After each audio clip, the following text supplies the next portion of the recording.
This is Comic Geek Speak episode 1803, the Comic Geek Speak Best of 2020 Awards nominations show.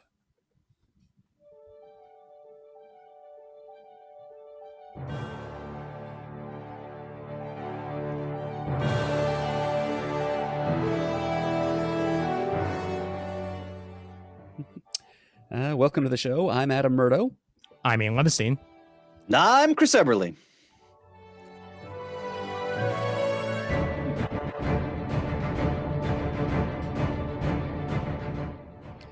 I feel like we're all being ushered off stage just before a commercial break.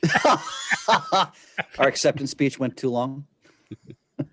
I mean, it usually does, to be fair. Yes. We are wordy bitches. Yes, we are. Yes, we are. And welcome one and all to the show.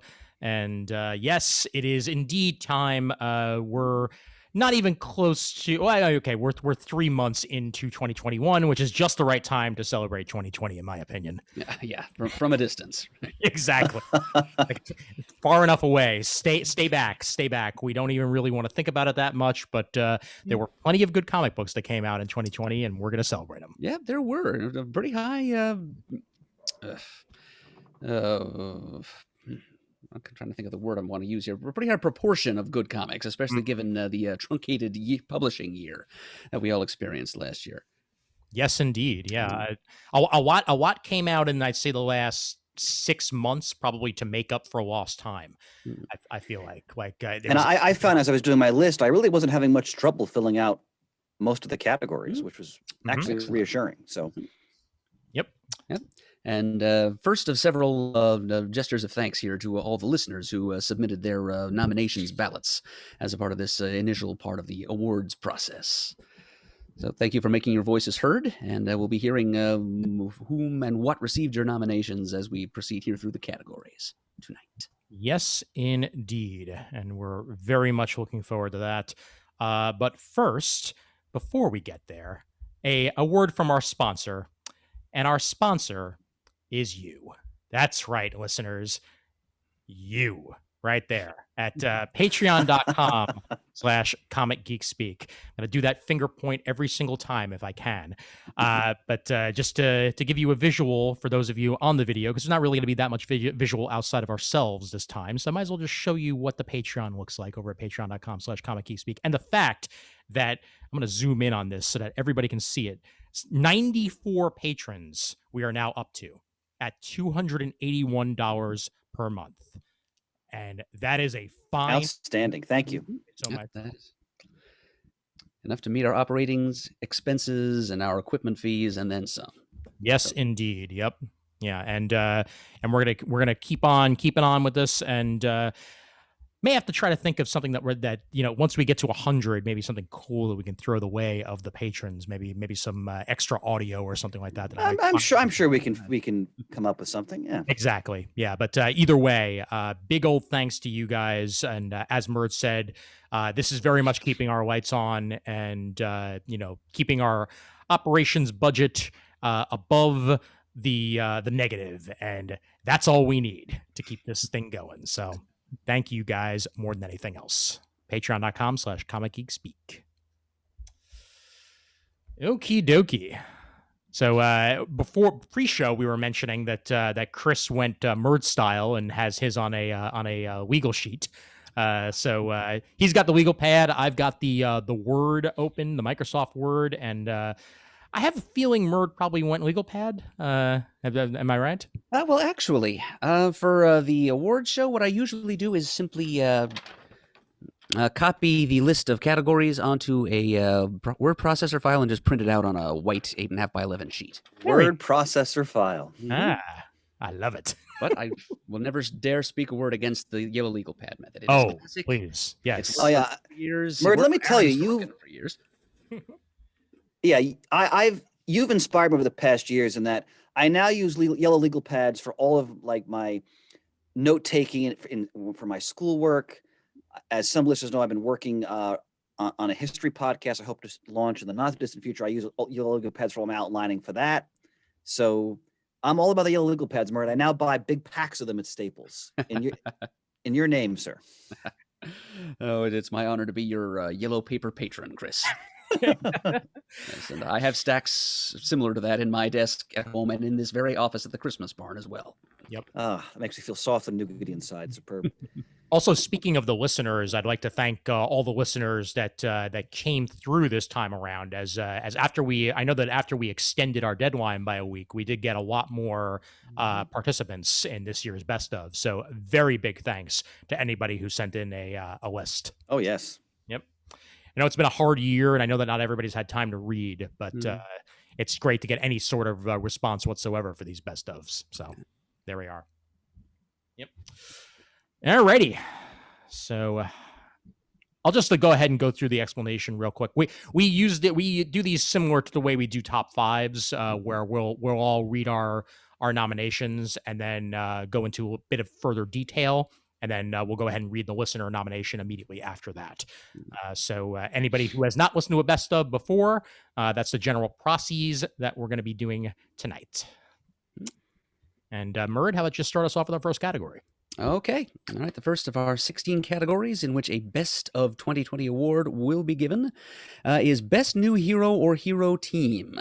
A new heroic or protagonistic character or group of characters who made their first appearance in comics during calendar year 2020.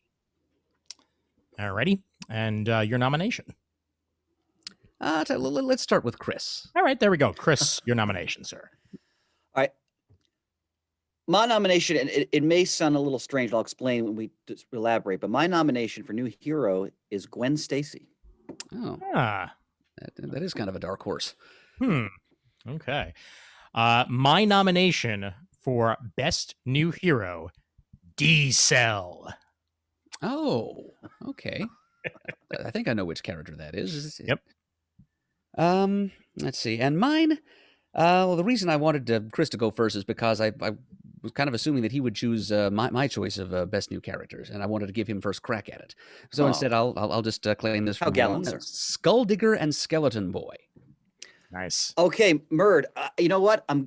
I was going to choose that. Mm-hmm.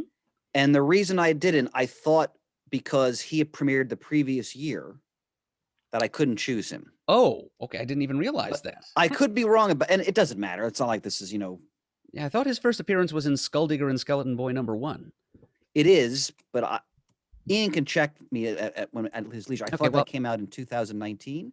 I have an could be alternative wrong. all ready to go in case that is if that is the case. And it doesn't really apologize. matter, and I'm glad you chosen because that book is tremendous. So All right. I'm looking it up right now. Skulldigger and Skeleton Boy. It came under the wire of last year. It was December 18th, 2019. Okay. I think Merch stick with it. Yeah. Frankly, that's close enough. That's close enough. Because Murd's right. He knows me so well. I was going to pick that character, but then I thought I got to go by the letter, and I double checked the date. But we should talk about Skulldigger. Absolutely. Yes. All right, Chris. So this is based on the Gwen Stacy miniseries that I don't think is actually finished. Yeah, I think they went right to trade with it actually, which is a little bit So confusing. I didn't actually finish reading it. I read the first couple, and it was all disrupted by the pandemic.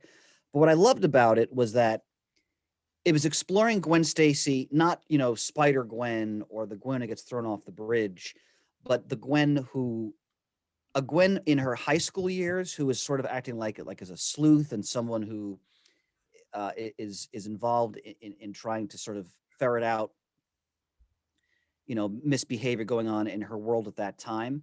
And I found the portrayal of the character very winning, very charming. Again, a lot of times when newer writers return to the Gwen Stacy character, they try to breathe more life into her compared to the way she's kind of portrayed in the Silver Age, which we've talked about many times in the year. We discussed the history of Spider-Man. And I loved what I read. And admittedly, I have to finish that story. And I didn't even know it went straight to trade, honestly. So anytime I see a character like this who is a character who's got that history behind it and is revitalized, whether it makes that character even more interesting, I'm all over that. And I've always loved the Gwen Stacy character, and it was great to see her kind of portrayed again without the superpowers, but in a role where she's very capable and is sort of in the action. So that was my choice for new hero. Yeah. And the if there is going to be a trade, it has not come out yet. Hmm. Okay, So so am I correct in saying the series never finished? the You're series, definitely correct about that. Yeah. Okay, because I read the first couple and I love them. Who wrote that, Ian? I forgot. I'm so sorry. that would be Mr. Christos Gage. Yeah. And Okay, Mark what I Bagley? read was excellent. So, Who did the art? Todd Knock. Oh, yep. okay. Yep. No, what I read was Mhm. superb. Yeah. So, The last issue came out actually right before the world shut down. there you go. March 11th, 2020 was the Okay, release of issue 2, and then after that, it's and that's still all I yet read. to be finished. Yeah, That's all any of us read, unfortunately. exactly. Yeah, Yeah, and it just seems kind of odd to me that they haven't gotten the remaining 3 issues or whatever back on the schedule by now. yeah. I know. I mean, I'm hoping eventually it comes out in one way or another. But I guess we just have to wait and see. So. Yeah, but yes, Chris, I completely agree with all the points you made about the miniseries and how Gage handled the character. And she just showed her proponent's strengths as a human being, as a scientist, as the daughter of an investigator, and Yep, just exactly. fit Yep. it in almost seamlessly into Spider-Man history and continuity. Just showed what a strong character she was without trying to reinvent her as an action hero or something. Right. She was still the Gwen that we knew, but it was shining light on aspects of her character that we didn't get such a good glimpse of back in the actual Silver and Bronze Ages. And Yeah. Well put, brother. Well valuable for put. that. All right, so my choice is from the Juggernaut miniseries that Fabian Nicieza put out this year, and it is D Cell. It's a very cool character concept that I'm really surprised hasn't, at least the power set really hasn't been explored too much in Marvel Comics. As I mean, there's plenty of characters that accelerate, that go super fast or like can make things go super fast, but decelerating not really in the cards. And that's exactly what this character does. It's a I'm not even sure if we ever even really got her real name, but it's a character that was introduced in the first issue of the miniseries, and Juggernaut fights her actually as he's trying to go about his business with damage control. But eventually, she winds up becoming sort of a sidekick to Juggernaut in the miniseries. So you've got Juggernaut, the most powerful thing there is, and a character that literally stops people from moving. It's kind of the best combo you could possibly have. And I think it's even still nebulous whether or not she's really a mutant or not, but I know that Juggernaut recently brought her to Krakoa, so I'm going to assume she is one. And Ian, that's a series you've praised in general, correct? Oh yeah, Mhm. yeah. Yeah. Come on, it's Nicieza and Garney. It is. Oh, there you go. You can't go wrong with that. And I've really been thoroughly impressed, and I'd honestly love to see a Juggernaut ongoing following these two, Heck if at all yes. possible. Yep. This team especially. Oh yeah. Yeah, that miniseries is one that it was one of the ones that I was most hotly anticipating throughout the lockdown. It's one of those that I was missing having in my collection until it finally came out. But Yeah. yeah, that's a good point about D-Cell's power set, though. I mean, there've been a few like kinetic dampening characters, but they've mostly been villains like Inertia and Mhm. the Turtle, like Flash villains primarily. But yeah, Right. it's about time Marvel Universe had one and a hero at that. Exactly. Yeah. So yeah, looking forward to seeing more D Cell. Maybe she'll show up in Champions or something like that. And yeah, definitely my favorite new hero. Hmm. Okay, and getting onto the ballot by technicality, we have my nomination, the tandem of Skulldigger and Skeleton Boy, Oh, what a from the world nomination. Tremendous. of Lemire's Black Hammer series of titles from the Dark Horse. The miniseries written by Lemire with art by Tonsi Zonyic, I think is the name. Zonyic. I may be looking at entirely the wrong name on my sheet too, but I think that's the name. No, that is indeed the name. I'm looking right at the page right now. Tonsi Zonyek. All right, thank you, Ian. And this, Chris has enthused about this miniseries a few times on the podcast already, but it's the story of a Punisher type archetype, like the lethal vigilante form of character that was so popular long about the 1980s. And it's taking kind of a deep human glimpse into the psyche of a sector. um, and the relationships that he forms or tries to form or fails to form. We learn about his backstory. We get to see the origin of his young partner, Skeleton Boy, whose parents were murdered by a common street thug. Sound familiar? And then seconds later, this vigilante type in his skeleton costume and death's head mask shows up and beats his parents' murderer's head to a pulp and decides he's going to take the child in as his own. And the character is just, not only is he like a layered onion of a personality, he's also, I mean, we don't really get that deep a dive into the workings of his psyche here. We mainly see him through the eyes of Skeleton Boy and Right. other circumstantial characters like the police detective that's determined to track Skulldigger down and take Skeleton Boy into protective custody or in foster care or something. But what we do see of him is illuminating. There's tragic facts about his background and parentage that do become graphically revealed to the reader. And he's a great visual, too, with that skeleton outfit. And I just love his weapon, which is the classic Oh. mace, like a ball and chain, the ball being shaped like a metallic skull. At one point, he intimates that it's actually the skull of his first victim coated in some kind of metal. Whether that's actually true or not, we don't know, but it just adds to his mystique. He says this to Skeleton Boy, so we don't know whether he's trying to build himself up as a bogeyman in Skeleton Boy's mind or what. But yeah, it's just an interesting partnership. And Skeleton Boy, too, we get a lot of first-person narration from his perspective. You know, it's almost, if you enjoy Astro City, this story is Yep. worthy of an arc in Astro City. And it's just a well-built and colorful and interesting take on the classic 80s gritty lethal vigilante character type. And you know, we all love what Lemire does in his Black Hammer books in general. This might be my favorite satellite miniseries so far, and just a great couple of characters and worthy of nomination. Yep. Yeah. And just Murdough.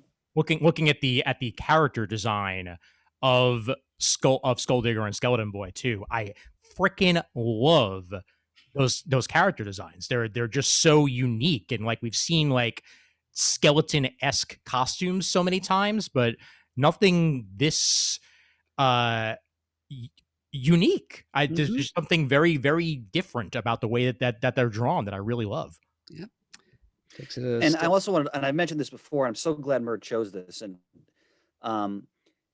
what's especially compelling about this story is that it really explores the consequences of this vigilante bringing this already deeply traumatized boy into the world of vigilantism.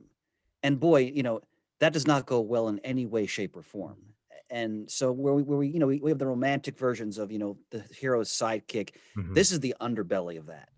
And everything you can think that would really, you know, sort of harm this kid in a way in terms of having these types of experiences, that's being explored. So this is an outstanding book.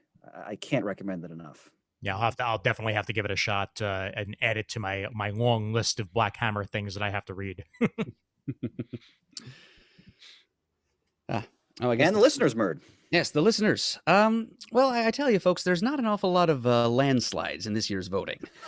It's just a testament to the great variety of comics and the great variety of reader tastes that are being serviced by modern comics that we've got a rather wider distribution in our voting this year. There's not a whole lot of things that ran away with their categories in this year's nominations process. But the thing that won its category by the widest margin among the listener nominations is this category, Best New Hero. And the listener's choice is Owen Johnson, who is the protagonist of Robert Kirkman's Firepower. Oh. Excellent choice. Excellent choice. You'll be hearing more about that later. All right, then. Enough said. Yeah. Yeah. No, anyone, I mean, I'll just say this much now before we get further into it, that anyone who's a fan of like Iron Fist style stories has to read the Fire Within. It's just so good. Sorry, I'm putting that on my list right now. Yeah. Yep. Yeah. Firepower. Good stuff. Firepower. All right. So to review then, the nominees for Best New Hero or Hero Team of 2020 are Gwen Stacy, a la Christos Engage and Todd Nauck, D-Cell, Skulldigger and Skeleton Boy, and Owen Johnson of Firepower. Excellent. All right. All right. Category 2 will be the best new villain or villain team to be introduced in comics in 2020. Mhm. And I will go first this time. My choice was the newest incarnation of the Monster Society of Evil. Excellent. Chris. Again, for this one, it's kind of a twist. Professor Charles Xavier. I know of at least one or two listeners to this show and participants in the supergroup on Facebook that will heartily agree with you, Chris. Mhm. Great. And my best new villain came in a little bit under the wire. I believe it was just introduced in November of this past year. Ghostmaker, originally introduced in Batman number 100. Gotcha. Yeah, Oh, wow. definitely legit. Mm-hmm. Okay, so the Monster Society is, of course, a venerable concept in supervillainy, stemming all the way back to the legendary Monster Society of Evil serial that ran for for an unprecedented amount of time in Captain Marvel comics back in the 40s. And there have been a couple attempts at reviving it here and there ever since. And this new version is probably the most eclectic version of the Monster Society I think we've ever seen, because it's from Jeff Johns' ongoing Shazam series. Which ended just recently, within the last couple of months in 2020. So in the last few issues of the series, we were finally introduced to this group of characters brought together by Mr. Mind and Dr. Sivana. They were gathered from throughout the Magic Lands, which is like the big central spinal concept that Johns was exploring through this Shazam series. It's all about family and magic, and the Magic Lands, these extra-dimensional realms. I think there's 7 of them, and each one has a different theme. The game lands, the fun lands, the wild lands where anthropomorphic animals live, and so on. And so gathered from throughout these magic lands are these villain characters that Mr. Mind sets on the new Shazam family. And it's a mix of classic Captain Marvel characters and some new and unexpected twists. I mean, we've got Savannah and Mr. Mind, of course. A king called the Beastman is there. Mr. Atom has been reimagined as like a video game boss from the Game Lands. We've also got some... Oh, and there's a triple-headed crocodile man from the Wildlands. There's a gangster goat named Scapegoat. Jeepers, the bat creature, is there. He looks an awful lot like Kirk Lang's. And from the Wazenderlands, which is Johns' way of incorporating, Oz and Wonderland from the works of L. Frank Baum and Lewis Carroll into the DC universe, since a lot of it is in the public domain now. We've also got the Wicked Witch of the West and the Red Queen. And my personal favorite, Mr. Merry-Go-Round from the Funlands. It's just kind of like, remember Mr. Banjo from the original Monster Society? Just imagine you took away his banjo and instead turned him into a pedophile wearing a suit made of cotton candy and lollipops with a predilection for hypnosis. I'm not sure what his power was actually supposed to be. He wasn't very good in a fight. Visually interesting, but... I didn't realize how dark this was going to get. Holy mackerel. Well, it's Johns. He goes there sometimes. And this is Johns at his most whimsical, too. But yeah, anyway, it's an visually interesting, and also just conceptually eclectic group of villains. And it's a fun twist on an old villain team concept. And I just wanted to throw another nomination that series' way, because for all the issues I take with some of the creative decisions Johns made along the way, it was enjoyable, and it was not too far afield from the sort of flavor that a modern Captain Marvel / Shazam series should have, in my opinion. So just take my nomination and welcome, Mr. Johns. My main regret is that we don't get to see this particular grouping of characters a little more, because I'm kind of wondering what the dynamics would be like at a team meeting. Well, I mean, maybe we'll be seeing more of them in the future. Who the heck knows? Mm-hmm. Very good, very good. So my selection here, an admission, I've said this before on the air, actually. I'm reading X-Men in trade now, so I'm a little behind. So I probably could have made the selection for last year, too, for 2019. But where I am in the reading, and I was thinking about new villains, and I just kept coming back to the selection. The Charles Xavier that we're dealing with now is, I guess one could argue, is potentially doing great evil to service what he hopes will in the end be a greater good. but as history often shows, a lot of times those types of plans often go terribly awry. And I'm going to talk about another story later on in the nominating process that also informed why I chose this character. But I just, it's not even the power set now. It's none of that. There's something so utterly creepy about the way that character is now being portrayed. The look with that helmet and the body glove, and just the way he interacts with, Homo sapiens, as Homo superior would call them, and even other members of his own group. There's just something incredibly chilling about his character now. He reminds me of the kind of like figures in history who could justify committing terrible atrocities and find a way to say in the end it was worth it. Yeah. And that's where I kind of get the sense that this character is going. And when you apply that to sort of real world examples, that could be profound villainy. So that's my choice. It's so funny that for years, I feel like there have been people that have been trying to like split the gap between Magneto and Charles Xavier, and usually it's making Magneto a good guy as opposed to the other way around. And Hickman had the guts to do what failed so miserably about Onslaught and actually do it right, which is good point. Yep. Actually sort of bring the radical nature of mutant kind to the forefront and have it be Xavier and not Magneto. This is a guy who you legitimately don't know anymore whether or not he has the best intentions for mutant kind in heart or not, or whether or not he just wants to do what he wants to do. Well, and I also think, Ian, that's a great point. And I think to add to that, my gut feeling is he thinks he has the best intentions. Yeah. He's probably convinced himself he has the best intentions. But oftentimes, because the X-Men obviously are often used as analogs for events and people in history, right, and movements in history, and that's a whole other discussion. But oftentimes, people in those positions, they can convince themselves of anything to justify horrific end results. And I mean, we'll see, but I just feel like, granted, I'm behind in the reading, but I just feel like that's where the X-Men is ultimately going in terms of what Hickman's vision is. Absolutely. Yep.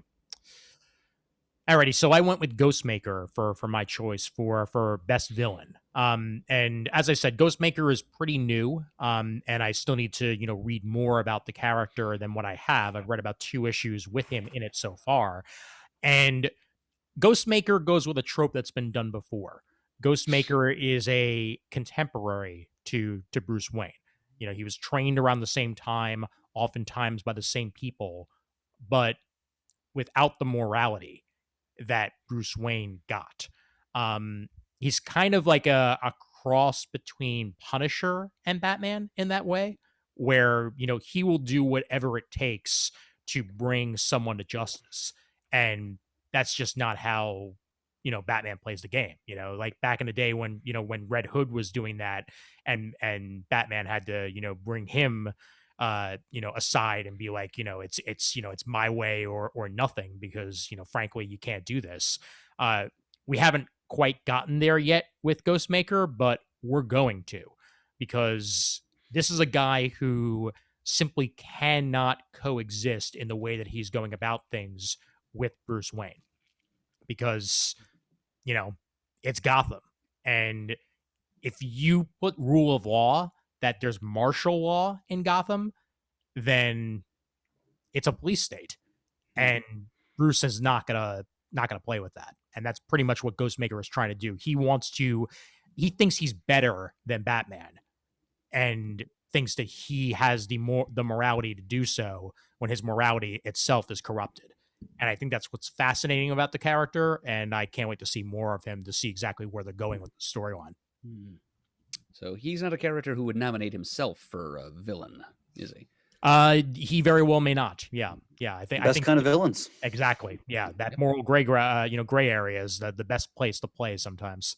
And this is in the current Batman arc? Yes, it is. Yeah. I'll have Yeah. to read that. Okay. Yeah. It's still Tinian at this point, correct? James Tinian the fourth, I believe. I'm pretty Um, sure. yeah, but he's doing a great job over there. And I'll share the actual character model real quick and just how cool a costume design they went with this, where it's incredibly reminiscent to what you would see in Batman himself, but at the same time even less facial features visible. So it just allows him to be, that much more stealth, even with the white. And in that way, that much more menacing. Kind of like a cross in character design between, say, like a Deathstroke, the Terminator, and Batman. Uh, Mm. and I'm really digging it for that. And now the listeners. Now the listeners. Well, the listeners decided to join you in Gotham, Ian, because their preeminent choice for best new villain is the Joker's new second banana punchline. Okay. Fair enough. Yeah. So there we are. Your nominees for best new villain or team of 2020 are Professor Charles Xavier, Ghostmaker, the new Monster Society of Evil, and Punchline. Excellent. All right, and I guess over to me for best new comic. First issue shipped in 2020. And I will start us off with X Factor. My choice is Norse mythology. Oh, that's a good choice. Nice. My choice is Iron Man. A very surprising choice. It would have been my choice, but I knew you were going to choose it. Oh, you cuddlebug, you. We look Thanks, out for honey. each other here. We do. Exactly. Yeah. And I mean, X Factor is no slouch. I've brought it up on the show before. You sure have. Yep. That of the new crop of X-Men books that aren't actually just straight up called X-Men, X Factor is it for me. Leah Williams has been knocking it out of the park with this book, with a very interesting concept. For those of you unfamiliar, these are the guys who essentially confirm whether or not a mutant has died so that they can then resurrect them using the powers of Krakoa. And that takes investigations. So, it's not the first time that X Factor has been X Factor investigations, as Peter David did that for quite a time, but this is a very different take on that than what we got before. And it's an eclectic group with North Star in there, and Polaris, and Eye-Boy, and Prodigy, and I think Daken is one of the members as well. It's just like all the it's unique enough to take a concept that has sort of been done before and just make it new and invigorating and exciting. And yeah, it's the cream of the new X crop for me. That Hickman is not writing. So yeah, I very much going to continue to reading it, and that's why it's my choice for best new series. So X Factor's raison d'etre here is to take the whole mutant resurrection angle and run with it. They're like the immortality cops of Krakoa. That's essentially the case there, Murd. Yeah, I mean, like, and I mean, you had to do something with it because, like, it's too easy to just like have a character die and then immediately resurrect them, because sometimes they'll die in nebulous ways where you just don't know how it happened. In the very first issue, what's North Star's sister's name? Aurora. Aurora. Aurora. Yes, thank you.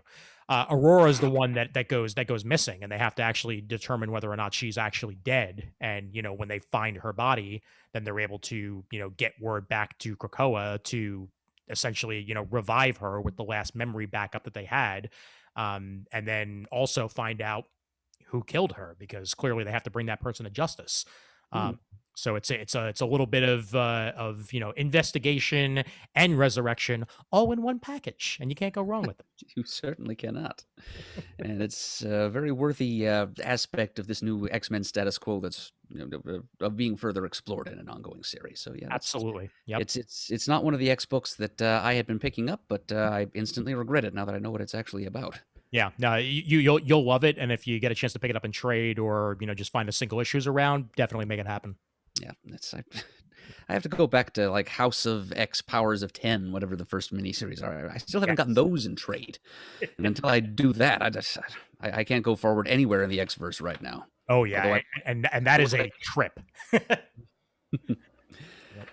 Okay, so Norse mythology. Fairly recent release from Dark Horse. It was supposed to have gotten started back in the spring of 2020, but of course things happened, and the first issue didn't actually find its way to shelves until October. So there are 3 issues, a 3-issue sample that I was able to look at when devising my nominations here, but that was enough, I think. I mean, it's a new series from Dark Horse. It's spearheaded by Neil Gaiman and P. Craig Russell, a couple of true creative powerhouses of the comics medium of the past few decades, and just re-examining one of their obviously favorite subjects and themes, which is classical mythology, going back to Norse, to the Northlands, to the Eddas and so forth. And bringing classic tales. Yep, there we are. Thank you for the visual aid, Chris. Nice. That's a sample of what awaits you if you try the comic. The cover being by Mr. Russell himself, I believe.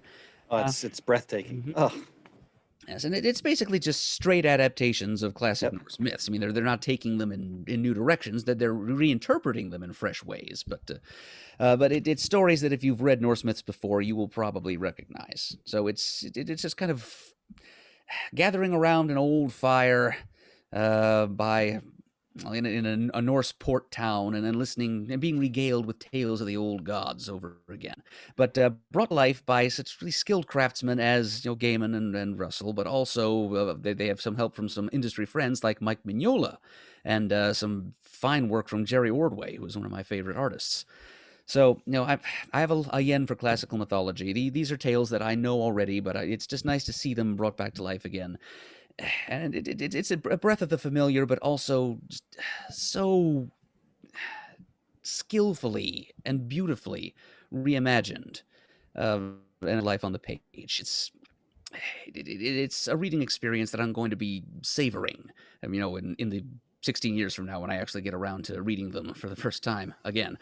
But yeah, it's a much needed injection of classical quality in my monthly comics purchases, and yeah, I thought it needed to be on the ballot. Bert, I concur wholeheartedly because I read the first issue as I just showed the cover, and no one's better equipped to retell these yarns than Gaiman and the artists he's recruited. I mean, each one has their own distinct style, but every story is just breathtaking. At least in the first issue I read. I mean, I wanted to put on Wagner in the background. I mean, it's just marvelous. And Mert, I still want to say as a side note, you're the only person who can actually get me excited about being the age of 64. Because okay, that's where you'll be when I get 16 years. I hope 16 years from now. So. Yes, I we'll hope raise a tankard together then. Yes, the meat is on me. Thanks, bro. All right. So I'm sorry, Ian, did you want to say something? No, please go right Okay. on. So as Ian mentioned, I've been raving about this book periodically on other episodes. I'm not going to go talk about it too much, but the reason why it was an easy choice for me is that in my advancing middle age, I've started to lose interest in not the heroes themselves, but in following a lot of their monthly adventures. I'm starting to get more and more bored with some of that aspect of comics these days. And I tried Iron Man 1 just for the hell of it because I love the character, and I haven't read the last couple iterations of Tony. And so I didn't know what to expect with this series. I didn't know anything about the writer at all. We'll talk more about him later too. Mm-hmm. And this series, I just have this enormous grin on my face every time I get a new issue and I read it, and I'm utterly satisfied. And it's one of those rare books now that reminds me of why I love Marvel history and the iconic Marvel characters. It's incredibly fun. It pays great deference to the history, but also again puts a sort of a breath of fresh air into a character who's been used so heavily now, especially since he's been such the center of the Marvel Cinematic Universe. Mm-hmm. And I think it's a real achievement that I'm picking up an Iron Man comic and I'm excited about it, and I don't know what to expect. And yet at the same time, it feels like I'm coming home. And it's got Hellcat. So it's it's one of the most exciting, I think, Marvel titles out there right now. Yeah. Some of my favorite versions of Iron Man have at least some sort of back and forth between a female contemporary of his in the superhero world and him. I think back to the 2000s when Ms. Marvel was showing up Yep, regularly good choice. Yep. in Iron Man's comics, and more recently he had a bit of a thing going with Wasp, and she would show Yep. up on the regular. And now they're doing that here with Hellcat, and again, a perfectly matched character for Tony, especially in the glitz and glamour, but at the same time, very different backgrounds and very different personalities. And I think it works incredibly well for a guy like Tony Stark. So, love it.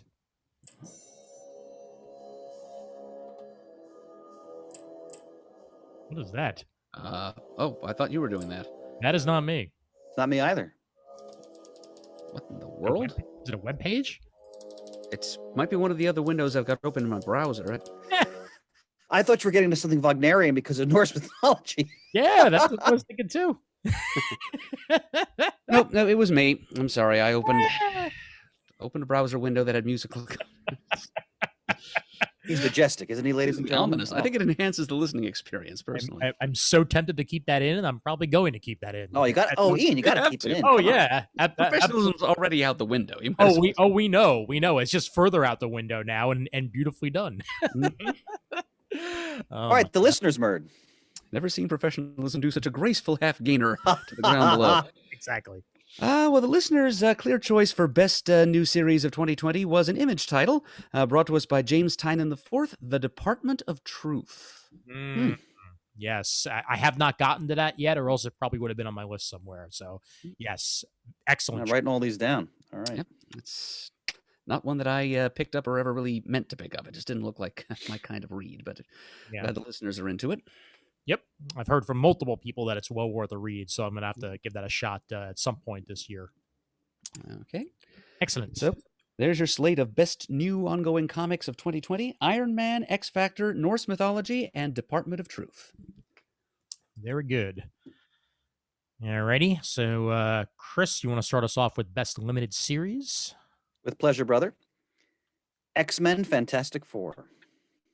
Well done. Bird. I decided to go with Gotham City Monsters. Excellent. And I might be repeating myself a little bit, but screw it, Juggernaut. It's a good series. It is. It really is. Yeah. To use a time-tested CGS quote by way of other media, it's our hill and it's our beans, Ian. Yes, it is. It most definitely is. Yep. See, Pants. All right, so make yourself into an episode. I've raved about this miniseries before. Chip Zdarsky, if I remember correctly, is the scribe. Who was the artist, Ian? Were the Dotsons? I believe it was the Dotsons, yes. Okay. So one of my favorite X-Men stories of all time is the Chris Claremont and John Bogdan of X-Men versus Fantastic Four miniseries from the 1980s, which also features Dr. Doom. And Zdarsky, with his reverence for the history, in a sense makes this a sequel. So Dr. Doom is also in this story as well, and Zdarsky writes a damn good Dr. Doom. But in short, what really struck me with this is that this miniseries confirmed for me the potential villainy and creepiness of Charles Xavier in terms of how this miniseries ends, which I won't spoil if you haven't read it. But everything I loved about the original back in the 80s, Zdarsky brings that history and that spirit into this new one, but he also makes it fit very nicely into what Hickman is doing. And if you love what's going on with X-Men, you should read this miniseries because it is a key element in what's going on in the development of that very unsettling world. So this was an easy pick for me for best limited series. Well done. Yeah, it's on my list. I bought the digital trade not too long ago, and just haven't gotten to it yet on my pile. But everything you've said about it makes me want to read it. So looking forward to your opinion, brother. Mm-hmm. All right, Murd. Okay. Gotham City Monsters is a miniseries that I was always already well into enjoying. At this time last year, we did the Best of 2019 awards. I think the first 4 issues of it fell in 2019, and I nominated the group of characters that starred there as Best New Hero or Team of 2019. And now that its final issue saw print in 2020, I've decided to nominate the whole thing, character and story, for Best Miniseries because this miniseries quirked in all the ways I like to see a miniseries quirk. It was brought to us by Steve Orlando, who has a great love, like me, he has a great love for the esoteric characters and of mixed reality. And he brought together just a wonderfully weird group of characters to protagonize this series. Frankenstein's monster, as brought to us by Grant Morrison during the Seven Soldiers event, as the leader there. We've also got some Gotham City characters: Killer Croc, Sandra Fuller, Lady Clayface, the much lesser known Batman villain Orca, who was actually created back in the 90s by Larry Hama, of all Larry people. Hama, yes. We also had a couple of newer, Batwoman gets involved too eventually, and a couple of new faces as well. Specific Red Phantom, whose thing is he's all powerful as long as he stays within the walls of the rundown Gotham City theater that he haunts, and the team is able to take him on missions by removing a brick from the theater, and the Phantom possesses the brick. So he's a literal ghost of the theater, and he's he's clearly important to Orlando. He's one of the more interesting characters in here, and in a motley crew of very interesting characters as a whole. So they're going up against a demonic entity called Melmoth, who's got a scheme to perform ritual in Gotham City's Slaughter Swamp, birthplace of Solomon Grundy, to try to undo, if not the multiverse, then the entire omniverse or metaverse itself. It's pretty large-scale implications for such a low-profile miniseries. And such an unusual group of unlikely heroes get heading out there to try and put a stop to all of this, too. But it's weird, it's wonderful, and he manages to work in. This was I nearly nominated this for my best moment of 2021. Decided against it in the end, but there's one point in like the 5th issue, I think, where Gotham City Monsters go up against another classic team of monster-themed supervillains from DC past, the Monster League of Evil, who had exactly one appearance in that one issue of Superman back in the 70s when Superman fought Captain Marvel analog Captain Thunder, where we learned that Captain Thunder was cursed by his opponents, the Monster League of Evil, loose riff on Monster Society of Evil, who were basically just classic Universal monsters, Dracula, Wolfman, Frankenstein. That's what Kurt Swan chose to draw when he was given like Monster League of Evil as character descriptions. So Steve Orlando remembered this one-off knockoff, and not a very imaginative one at that, of the Monster Society of Evil, and brought them back as antagonists and had them fight this new group of monstrous protagonists that he had cooked up, and that really tickled my fanboy nerve in just the right way. Yes, Orlando gains more and more respect from me with every project of his that I see. I do look forward to see what he's going to do with Man-Thing coming up here in 2021. Oh, absolutely. Another great classic monster character of comics past. And so yeah, it's just, if you like the strange and the third string, and if you like books where the villains get to be the good guys, I mean, this is like a horror Suicide Squad, basically. So yeah, and if you like the Batman books too, there's plenty of ties to Batman and his rogues gallery here. So by all means, please give this miniseries a try. Gotham City Monsters. Mert, I can't help but think of Danny the Street when you talk about inhabiting the brick. That's immediately where my brain goes, especially after watching the Doom Patrol series on the DC Universe app and now on HBO Max. So right, which I do need to visit. I'm glad to know that Danny the Street is in there too. They're really cherry picking the best weird stuff from all the different ages of Doom Patrol in that series, aren't they? Oh yes, they do. Yeah, no, that and the way they do him, both him and what's the name of the strong man again? Flex Mentallo. Thank you, Flex Mentallo. But they both do excellent jobs on incorporating their strangeness into the Doom Patrol. So. Yes, very happy to hear they don't flinch away from that. And, yes, indeed. Yep. Alrighty, so I brought it up already a little bit, but I'll bring it up a little bit more here. Juggernaut and just how good of a miniseries this was. Immediately when I heard it was going to be Nicieza that piqued my interest because he did some of my favorite X-Men of the '90s. Wrote some damn good Cable and Deadpool in the 2000s, and now here he is tackling a character like Juggernaut, who often gets the short end of the stick.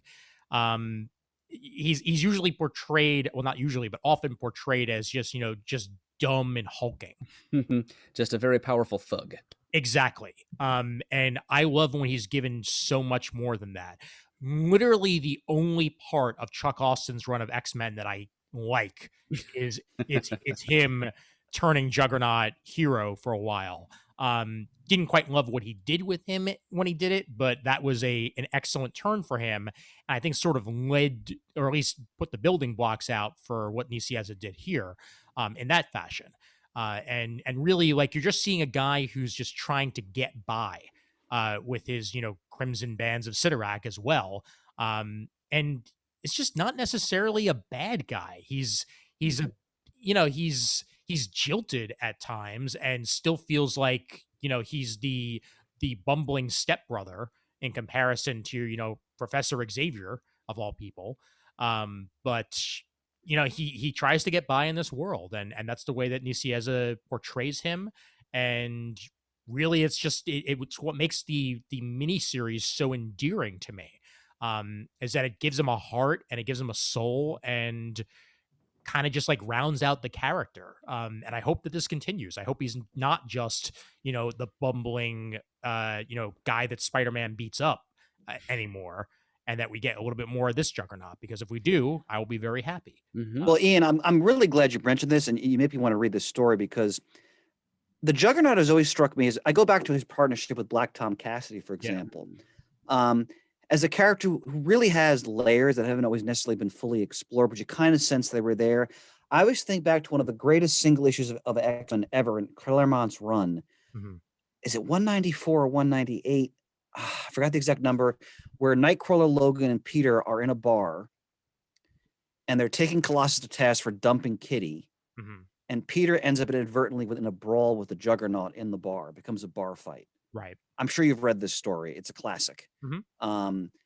And the way the Juggernaut is portrayed in that story, again, he's not just the one-dimensional, hulking sort of buffoonish character who's just there to hit things and be unstoppable. So you've really piqued my interest with this. Yeah, you'll absolutely love it. And again, that Garney art is just so perfect. And I always love Garney. He's the best. And he redesigns Juggernaut's outfit ever so slightly.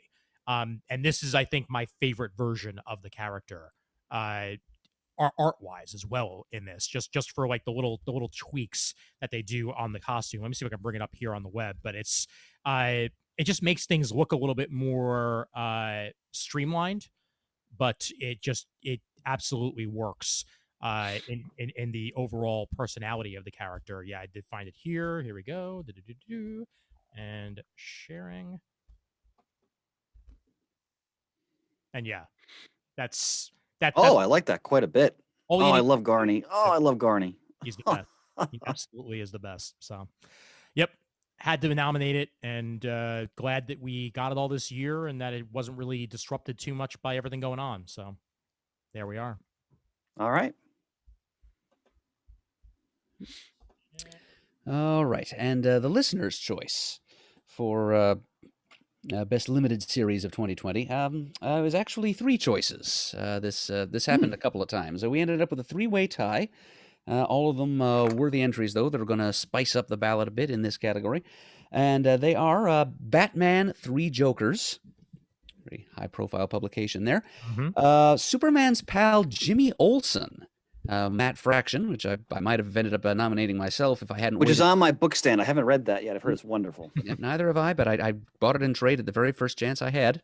Nice. And Wonder Woman Dead Earth by Daniel Warren Johnson. Yes, and that's another one that I've heard amazing things about. So glad it's on the list. Yep, it got a lot of nominations both last year and this year from the listeners. So it's got to be something special. Yep. All right, sounds good. Okay, so reviewing then in the category of Best Limited Series, These are the X-Men Fantastic Four mini, Juggernaut, Gotham City Monsters, Batman 3 Jokers, Wonder Woman Dead Earth, and one more. There's an awful lot of them. Superman's pal Jimmy Olsen. There we go. Yep. All right.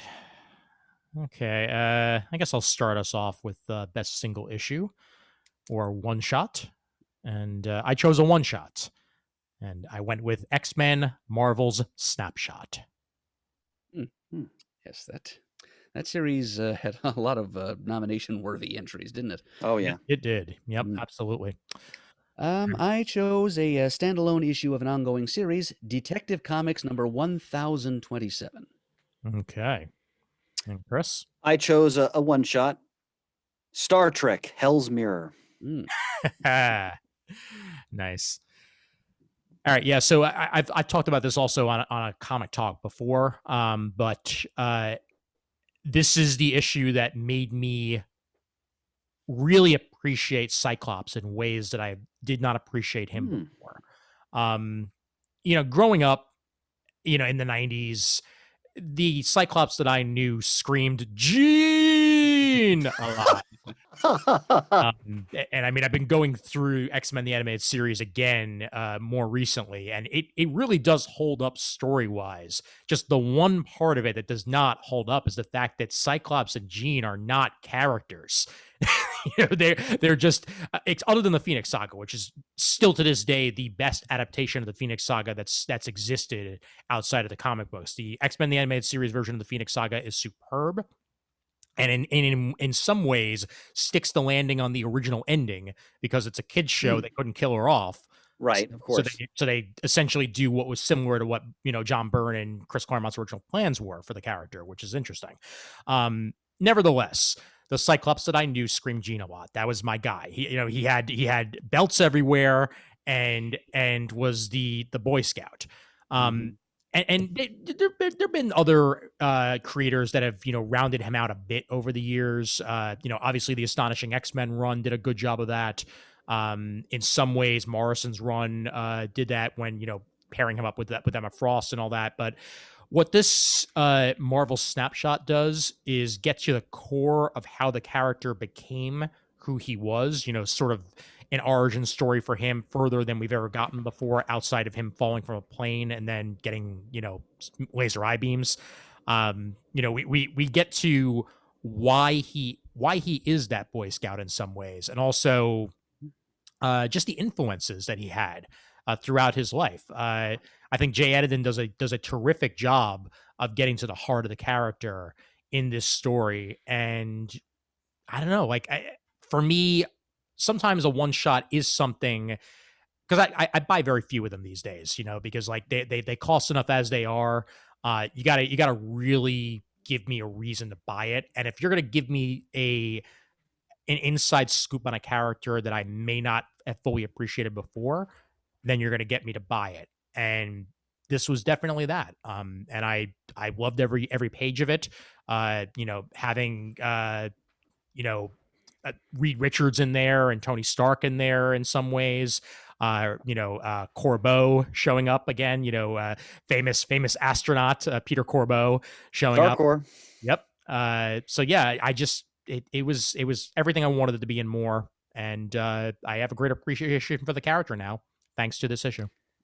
Ian, let me interject for a minute, because I've always been a big Cyclops booster, and I think the character, for reasons you described, tends to get a bad rap to some degree. And I always tell people, if you really want to understand the essence of the character, why I think Cyclops is a very compelling character, it's very easy. You go back to the late Bronze Age, Claremont, Cockrum, Byrne run, where they really explore, where Xavier's kind of more in the background, and they really explore Cyclops as the leader of the X-Men and the burdens he carries as that leader. And that really culminates with the classic Proteus story, then of course Dark Phoenix. Then even after that into the 80s, where Claremont's exploring, what happens with Madeline Pryor and whether or not he doesn't even want to be the leader of the X-Men anymore. There's a lot of good stuff in there that really explores who Scott Summer is and why he's this brooding character, seems to carry the weight of the world on his shoulders. And if you go back to the classic X-Men stories where they did the They would do the vignettes that Bolton drew, where Claremont filled in some in between the panel stuff. A lot of those stories also further explore who Scott is. And to me, and some people find this strange, I say this, I still think to this day he is actually one of the most interesting of all the X-Men for the reasons I've just noted. As long as you would ignore the character assassination that Adam Murdough recently rediscovered himself on the time bubble of, oh, hey, my girlfriend's back. Oh, see you, wife and child. Well, you're referring to the whole X Factor, yeah. Yeah. Oh, yeah. That's a whole, yeah. Where he goes I'm in talking pieces. before that happened. Yeah.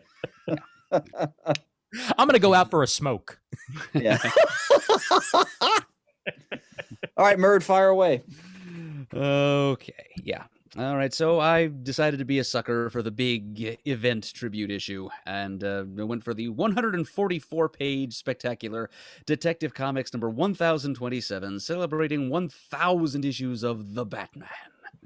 And it's an anthology of short stories, of course, and rather than let me just rattle off the creative teams that were involved with all the various stories that appeared in this issue. We had Bendis and David Marquez. We had Matt Fraction and Chip Zdarsky, Greg Rucka and Eduardo Riso, Tim Tynan IV and Riley Rossmo, Kelly Zudikonik and John Romita Jr., Marv Wolfman and Manuela Lupacchino, Grant Morrison and Chris Burnham, Tom King and Walt Simonson. Wow. Scott Snyder and Ivan Reis. A look to Batman's immediate future in the Generations series of things that Dan Jurgens is doing by the aforementioned Mr. Jurgens as writer and artist. Mariko Tamaki and Dan Moore. And finally, a bunch of pinups by some other talented artist-type folks. So that's quite a lot of talent for 144 pages. All paying tribute to the Dark Knight, past, present, and future. You know, there were a number of different, like oversized and anthology-type issues like this that were published this year, that I could have given the nod. But this one, just none of them could quite compete with this one for just sheer quantity. So yeah, I decided I'd go ahead and stick that on the ballot. You really whet my appetite, because I actually have that book and I haven't read it yet. So I'm really looking forward to reading it now. Yeah, haven't gotten to it myself, Murd, and very much want to with that list of creators you just. Oh, what a roll call of glory! Oh. Okay, so Shane and I both loved my choice, Star Trek: Hell's Mirror, which I remember correctly was written by, I think it was J.M. DeMatteis. I believe you are correct. Yeah. So that should speak volumes right there. But it's very simple. It's Khan in the Mirror universe. What else is there really to say, right? I mean, that's just read it. And I remember Shane's one lament was he wished it had been longer. He wished it had actually been a full mini series, because just quickly, the gist of it is Khan interacting with the Kirk and Spock from the Mirror Star Trek universe and what happens. And I don't really need to say anything else. It kind of writes itself. Yeah, it's the greatest villain in Star Trek as far as I'm concerned, but portrayed in a very different way, because he's interacting with the mirror characters. So the way you might think it goes, it doesn't go that way. And that's all I'm going to say. But it's a fantastic one shot. And again, and I agree with Shane, I wish it had been just developed more, because it was such a wonderful idea. Yeah. Well, I'm not usually the world's biggest Star Trek fan, Chris, but this was one shot that I could not pass up buying myself, because even like a relative neophyte like myself can see that it's taking two classic Trek concepts and colliding them with one another. And it's written by J.M. DeMatteis, one of the greatest, most cerebral scribes of comics middle years. Well put. Yep. Yeah. So if you're a Star Trek fan, you definitely owe it to yourself to read this story. Oh, absolutely. Yeah. All right. And the listeners. Yes. I think we have another multi-way tie on our hands here on the listeners' end of things. Yeah, sure enough. Looks like, oh boy, that goes on a long way. Yeah. Okay. I can't even count. It's either 4 or 5 that are. Oh anyway, my.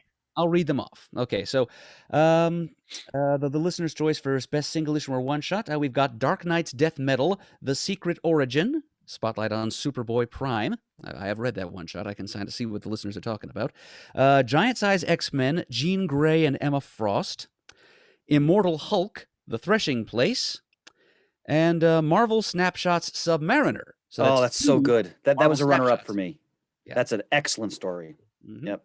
Haven't I talked about the one on the air. I'm sorry, Ian. I didn't mean to talk over you there. No, I was just going to say I haven't gotten to that one yet, so I'll definitely. I remember I raved about that in the air because it basically explores the Submariner dealing with PTSD because of his experiences in World War II. It's superb. That's a great nomination. It's written by Alan Brennert, whose byline has been missing from the comics. And I think Ordway drew it. Actually, I think you're probably right, which would be another reason right here to extol it. Yeah, sure. Nice. Ordway drew it. Yep. Oh, and that cover. Woo-hoo. Yep. Good stuff. All right. So then, peer review. Oh boy, that's a jawbuster of a ballot, but the more the merrier. I think our listeners have often said in the past they want to see a little more ballot diversity and more options to vote for. So you got them here. Okay, best single issue or one shot. Marvel Snapshots X-Men.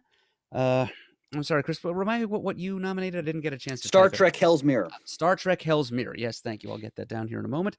Detective Comics number 1027. Dark Knight's Death Metal: The Secret Origin. Giant Size X-Men: Jean Grey, Emma Frost. Immortal Hulk: Threshing Place. And Marvel Snapshots Submariner. Schnapschnotch. Schnapschnotch. Schnurf. Exactly. Excellent. All right. And as Murd writes that down, we will move over to best storyline within a series or across multiple series. That is our choice. That is our options. And Chris, what do you choose?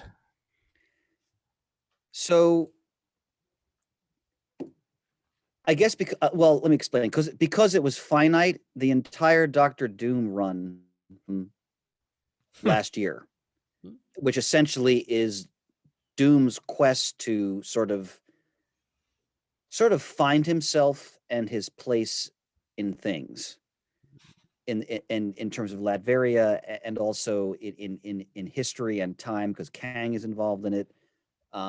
It's one of the most compelling Doctor Doom stories I've ever read. And I'm trying to be purposely vague because I want people to read it if they haven't already. But what was that series? 12 issues, something like that? 11 issues? Really 10. 10. Like so that's let's just say that the Doctor Doom storyline 2020. That's my choice. That's fair. I also realized I accidentally missed best cliffhanger a moment, but we'll swing back around. We'll get back to it after this. All right, Murd, your best storyline. Oh, you're gonna love this one. My Little Pony season 10. Yes.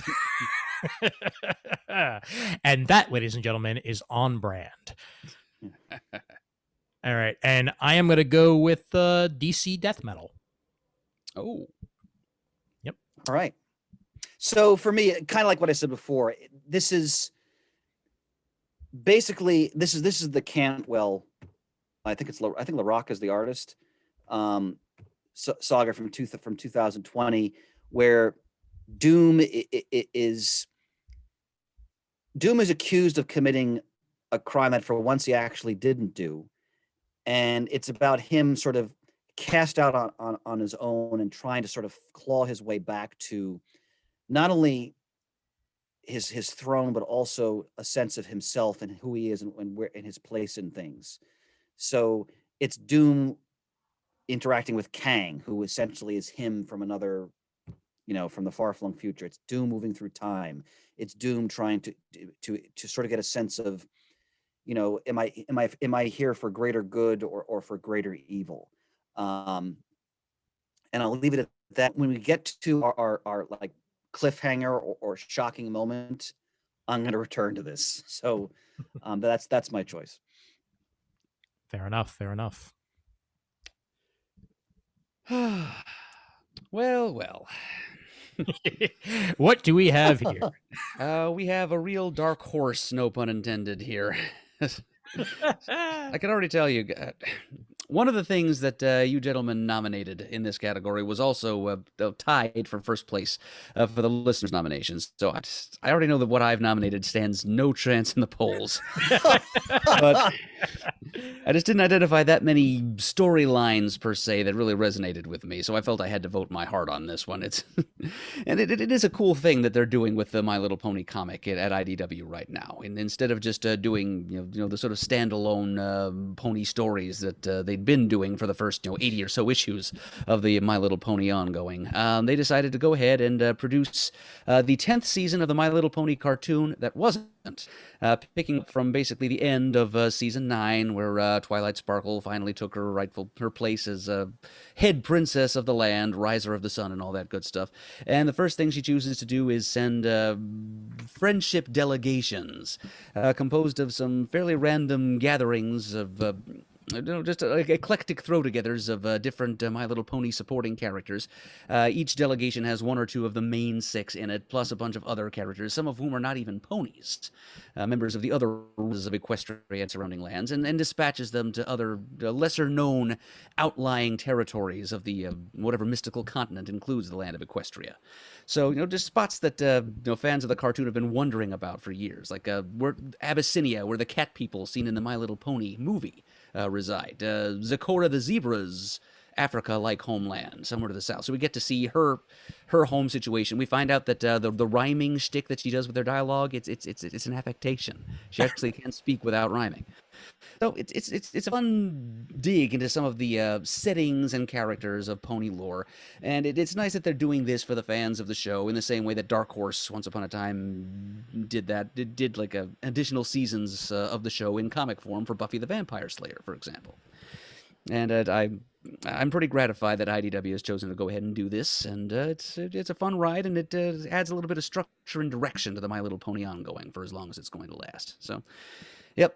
That's some pony love. This is the first time in several years that I've failed to resist the urge to nominate something My Little Pony for the best of awards. The last time I think was back when Katie Cook and Andy Price were still doing the ongoing. Wow. But yep, it's in there. It's on the ballot, and there it will stay. Well, I appreciate that it's there. I also appreciate that this is happening more and more, that shows that were canceled either before their prime or during their prime are getting a chance to sort of be revived in one way or another, in comic book form. I know that there's talk of continuing the Sabrina series past its Netflix conclusion in comic book form. And I mean, they've been doing that. I mean, hell, I still wish that they'd done that Pushing Daisies comic that they talked about for forever. Yeah. And I don't think it ever actually wound up materializing. If someone on the supergroup can, correct me if that did actually happen. I think there was a preview mini comic produced of it, I think. I don't know if it ever actually got off the ground beyond that. Yeah, I don't know if it did either. But over the years, it's just that's what the comics medium can do. It can allow you to do things that would cost way too much money to continue in comic book form, because it doesn't take much to do special effects in comics. You just draw it. Exactly. So, well done, Murd. Well done. Mm-hmm. All right, so I went with DC Death Metal. I believe the full title of it is Dark Knight's Death Metal, if I remember correctly. But it's it's another multiverse destruction tale at DC. Those never happen. But I feel like this one was different enough to actually really intrigue me. It starts off and you're already in the story and you don't know how you got there. And then you're thrown into a loop like, what happened with Batman? Where's Superman right now? Why is Wonder Woman, essentially manning Hades along with an emaciated Swamp Thing? Just how did the Batman Who Laughs pull this all off along with Perpetua? It essentially concludes what Scott Snyder has been doing for years now, beginning in his Batman title and then going into Justice League, and now with the whole Dark Knight's first metal and then death metal. But I really enjoyed it. The art's superb throughout. I mean, that much is a given, and it it has given me something that I will discuss more in our next comic talk. Hope for DC Comics in the future. And we were there with Rebirth, and I liked what was happening there, but I feel like we're getting back to what I love, and that's legacy. And we were getting there with Rebirth, but now we're at the next step. I'll go into that further again on the next comic talk, because I read Infinite what is it, Infinite Crusade or whatever it is, the new one shot that just came out, and it confirms a few things that I'm absolutely thrilled about. But this is it's sort of a conclusion, the way Flashpoint was a conclusion for the DC universe, and I think they pulled it off pretty well. Stay tuned, folks. Levinstein shall hold forth. Yep. Yeah, I declined to buy the main miniseries when it was first solicited. I think that may have been a mistake. Maybe it was just like the title that put me off, because the first like Dark Knight's, what was it just called? Dark Knight's Metal? I think so. Yeah. Yeah, it's that got a little bit. I liked some of the things that he was doing with that Snyder was doing with the world building and drawing together a lot of historical DC concepts in new and strange and often dark and dreary ways. The whole dark multiverse was always kind of a turnoff for me.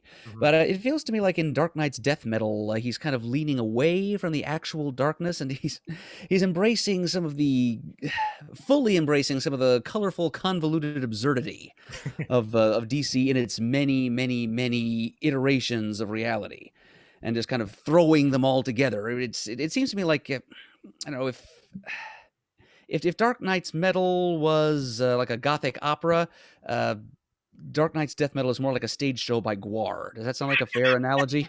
You're actually not too far from that, Murd. Yeah, it's and also lovingly illustrated by Capullo. I mean, Capullo's always great, but like this is giving him even more freedom to be weird in his art at times, and it works so well overall.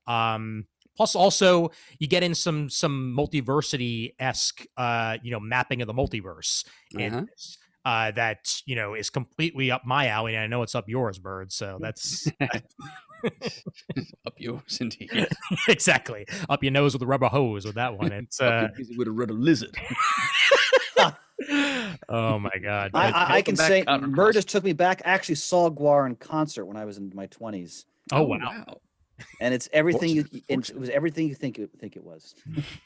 Wow. And also the weirdest cover of New York that's ever existed. But they really did pull it off here, and I'm looking forward to seeing where we're going to go next with the DC universe after this.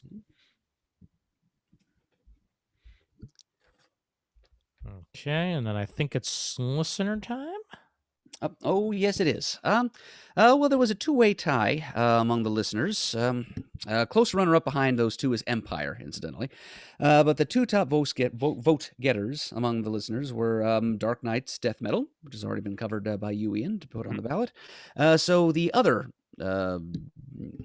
storyline tied for first in listener voting is actually X of Swords or 10 of Swords, however we're pronouncing that character this time. The blank of Swords, the X-Men event is will be the listener's choice. Yeah, 10 series of swords. I feel like that's what it is, because there's like 10 series it crosses over into, so it's a very long read. I still think Cross of Swords is the ideal way to pronounce it this time, but I agree with you. Yeah. Yep. So anyway, there you go. There's your nominees for Best Storyline in a Series or Between Series of 2020. Dr. Doom's Quest for Purpose and Identity, Dark Knight's Death Metal, My Little Pony Season 10, and 10 of Swords. Clearly, the ponies will be the runaway winner, but we'll just have to find out how that goes. Consider myself fortunate if they get a single vote. I'm sure they will. I almost guarantee it. As I said, we accidentally skipped over Best Cliffhanger or Moment. So let's roll back to that now, shall we? And Merge, you want to start us off? Yes, thank you, Ian. I shall. My choice is the resurgence of Dr. Donald Blake in Donny Cates' Thor #9. Excellent. Chris. Dr. Doom #10. Okay, I don't want to ruin it. All I'll say is Doom confronts himself and commits an act so evil, you're it's even shocking even for him. Ooh. That's all I'll say. Oh. All right, I got to read this damn series. Yeah, it's 10 issues. You got to read it. Same here. Yes. All right, and my best cliffhanger or moment going back to Dark Knight's death metal, the Batman who laughs becomes the darkest night. Sounds pretty dark. Mm-hmm. Sure is. All right. Now, this is all right. So, Donny Cates' Thor run has really attracted my attention here, because it's brought back an old classic facet of Thor's original Silver Age status quo.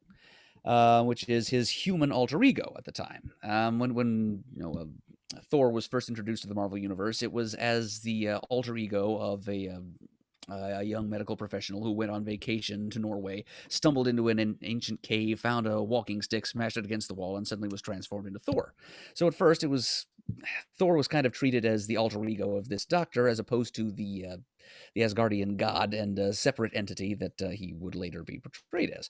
And Dr. Blake eventually kind of got lost in the shuffle as Thor went through a number of different reversals and vicissitudes and changes in life status. He's been brought back a couple of times over the years, but now Donny Cates is bringing him back in a very meaningful and downright horrific way. Number 9 of the current Thor volume is the start of a storyline called Prey, Prey. And it answers the question, where did Donald Blake go?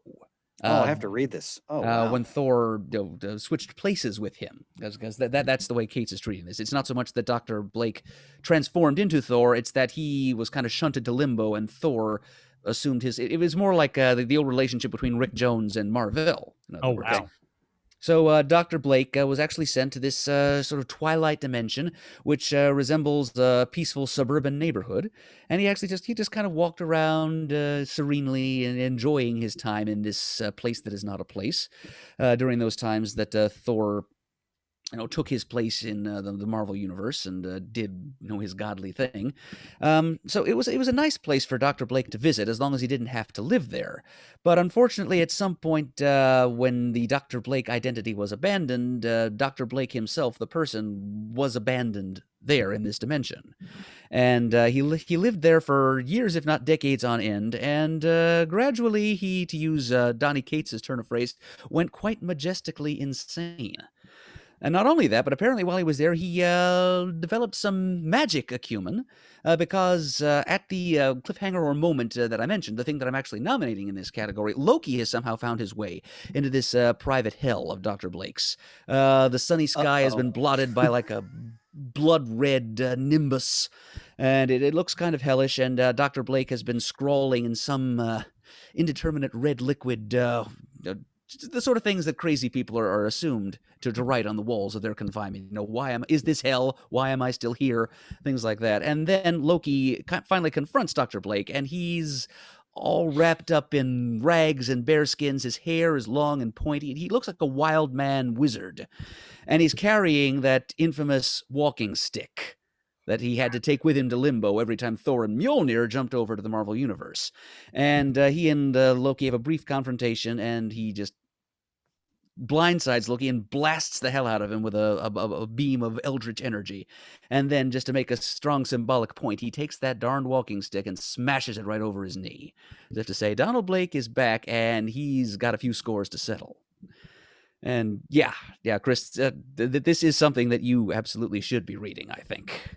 And it's bringing back because a Silver Age I've always loved Thor. I haven't read the Cates run, but what's interesting, Murd, is that it's long been explained that when they did retro continuity, that Blake was basically just a construct, that he essentially wasn't a real person. And now this sounds like they're exploring that in a different way, essentially. Yeah. So, well, versions of the story have varied. I think during a Roy Thomas run in the early to mid 90s, he de-retconned the construct notion and said that Dr. Blake actually did have a life before Odin's machinations got a hold of him. So I'm not sure how much of this Donny Cates is treating as canon and how much he's ignoring and papering over. Well, I'm looking forward to reading it. Yeah, it's it's going to be a hell of a All right. ride, I'm pretty sure. And it's got me that image really of Dr. Blake looking all crazy and bearded and like a berserker war mage of some sort. He just that image alone, even if I hadn't picked up the comic, made me want to read a Thor comic on a monthly basis, which is a thing that I haven't really wanted to do for a while. And yeah, so it's a powerful moment, and I decided to just plunk it down there as my nominee. And what issue number is that, Murd? It is number 9 of the current volume. Okay. Yeah, I mean, I feel like the past couple of years, Marvel has really been choosing the right creators for Thor. Obviously, Jason Aaron had his, gargantuan run on the title, and even before that, the J. Michael Straczynski run was well loved. I remember that's classic too. Huh. Yeah, Fraction had a short run on Thor that was very interesting. And now here we are with Donny Cates, and yeah, they're just continuing to find new and interesting ways to just make Thor continue to be relevant in the Marvel universe and put him in new and interesting scenarios. So well done.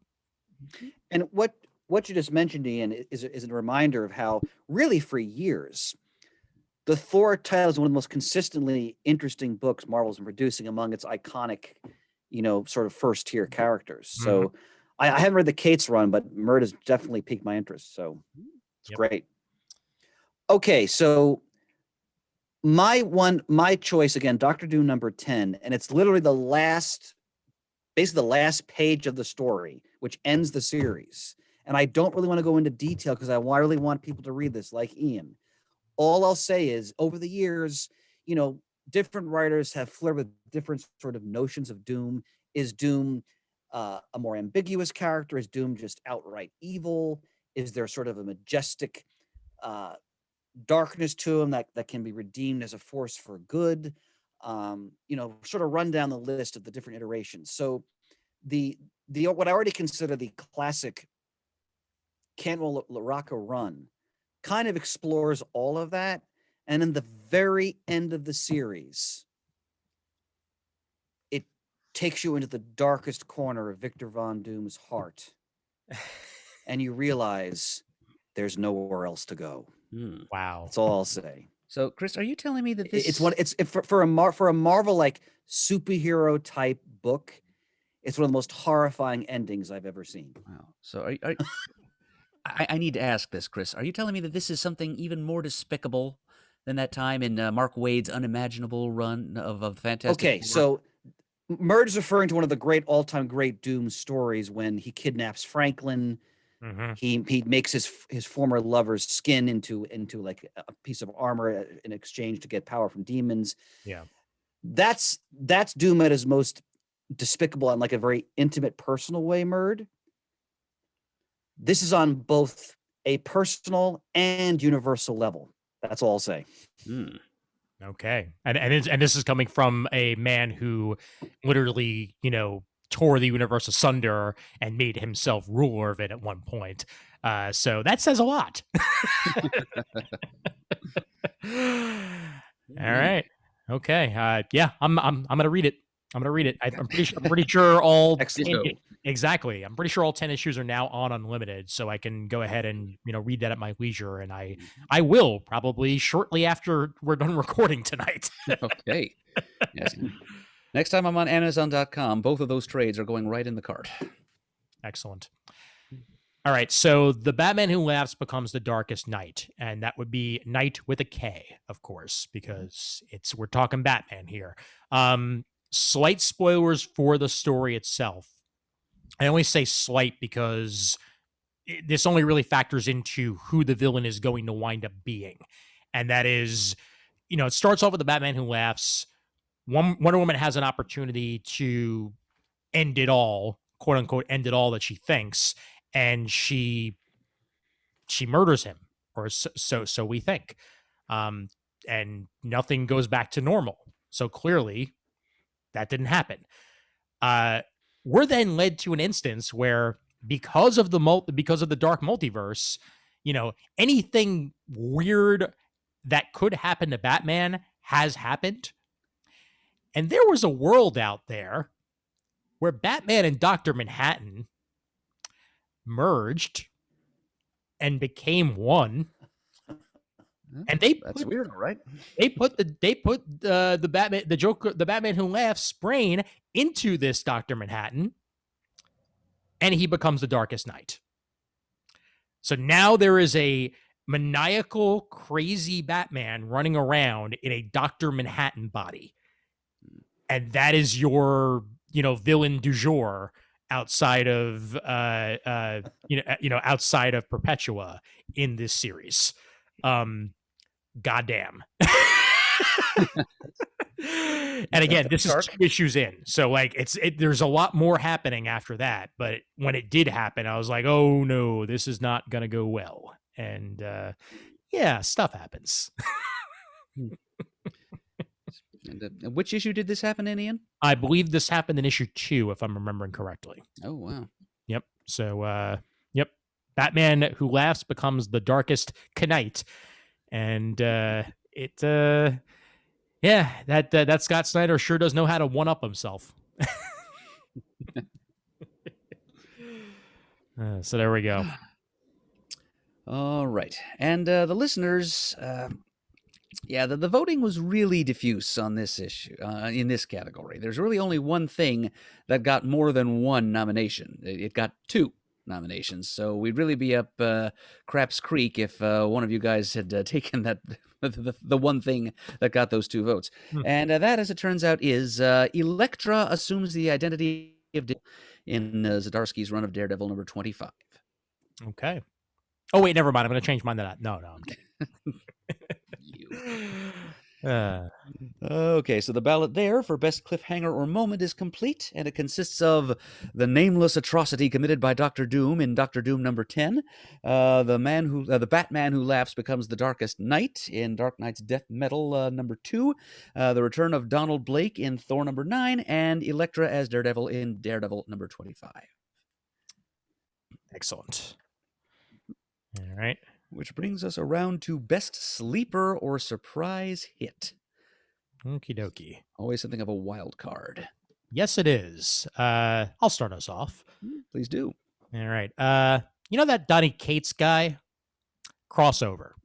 Ah, excellent choice.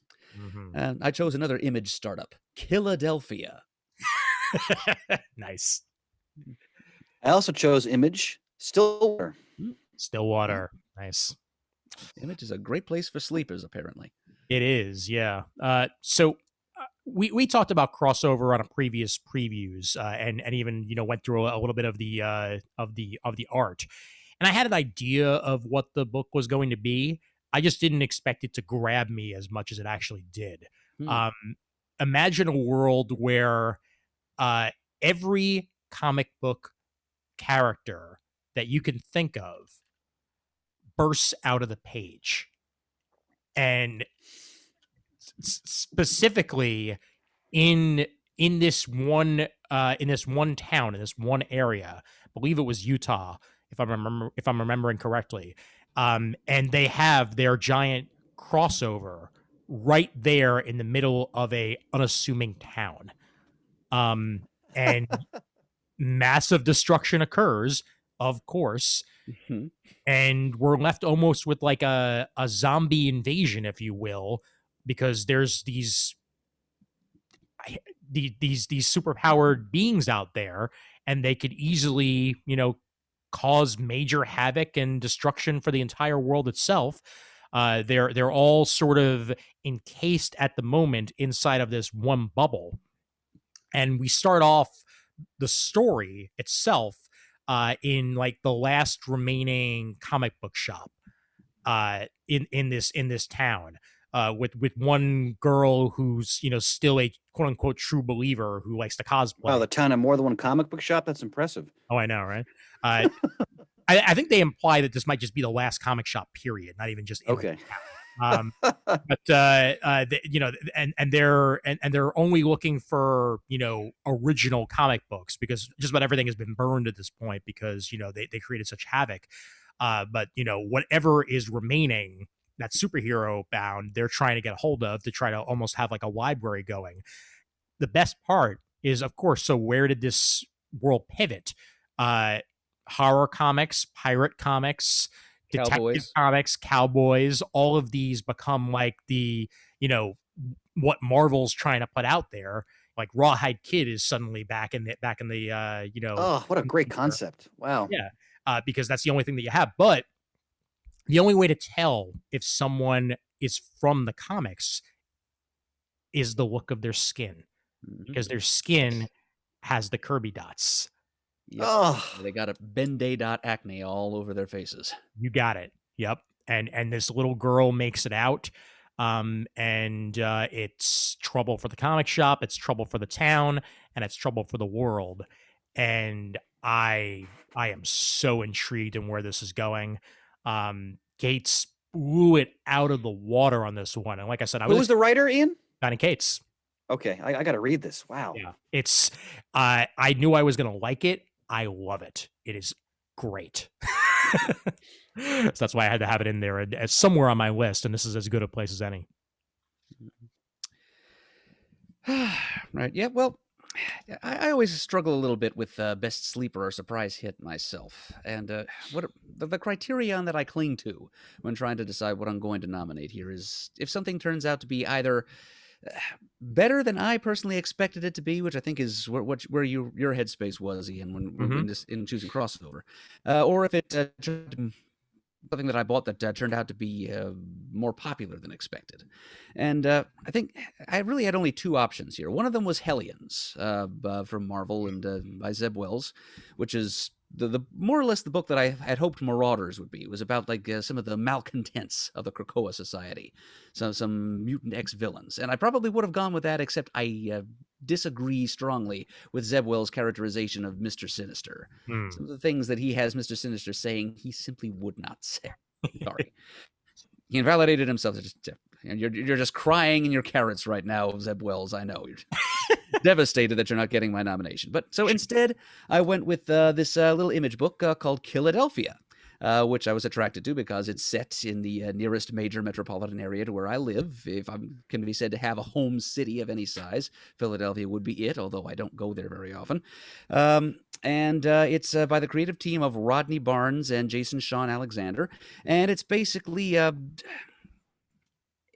it's the Philadelphia police versus this rising shadowy threat of vampire infestation in Philadelphia. And it focuses on police detective James Sanger Jr., his relationship with his father, who, as it turns out, is a vampire himself.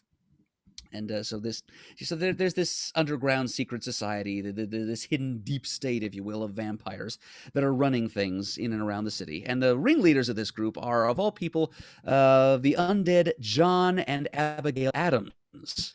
Yes, that John and Abigail Adams, who are shown to have faked their deaths around the time of their historically recorded deaths, and they simply went underground, and now they've kind of consolidated this position of power in Philadelphia. It's interesting portrayal of those two, incidentally. John Adams is kind of nuanced and sympathetic, whereas Abigail simply wants bloodshed and power, and she's the wild card in the relationship.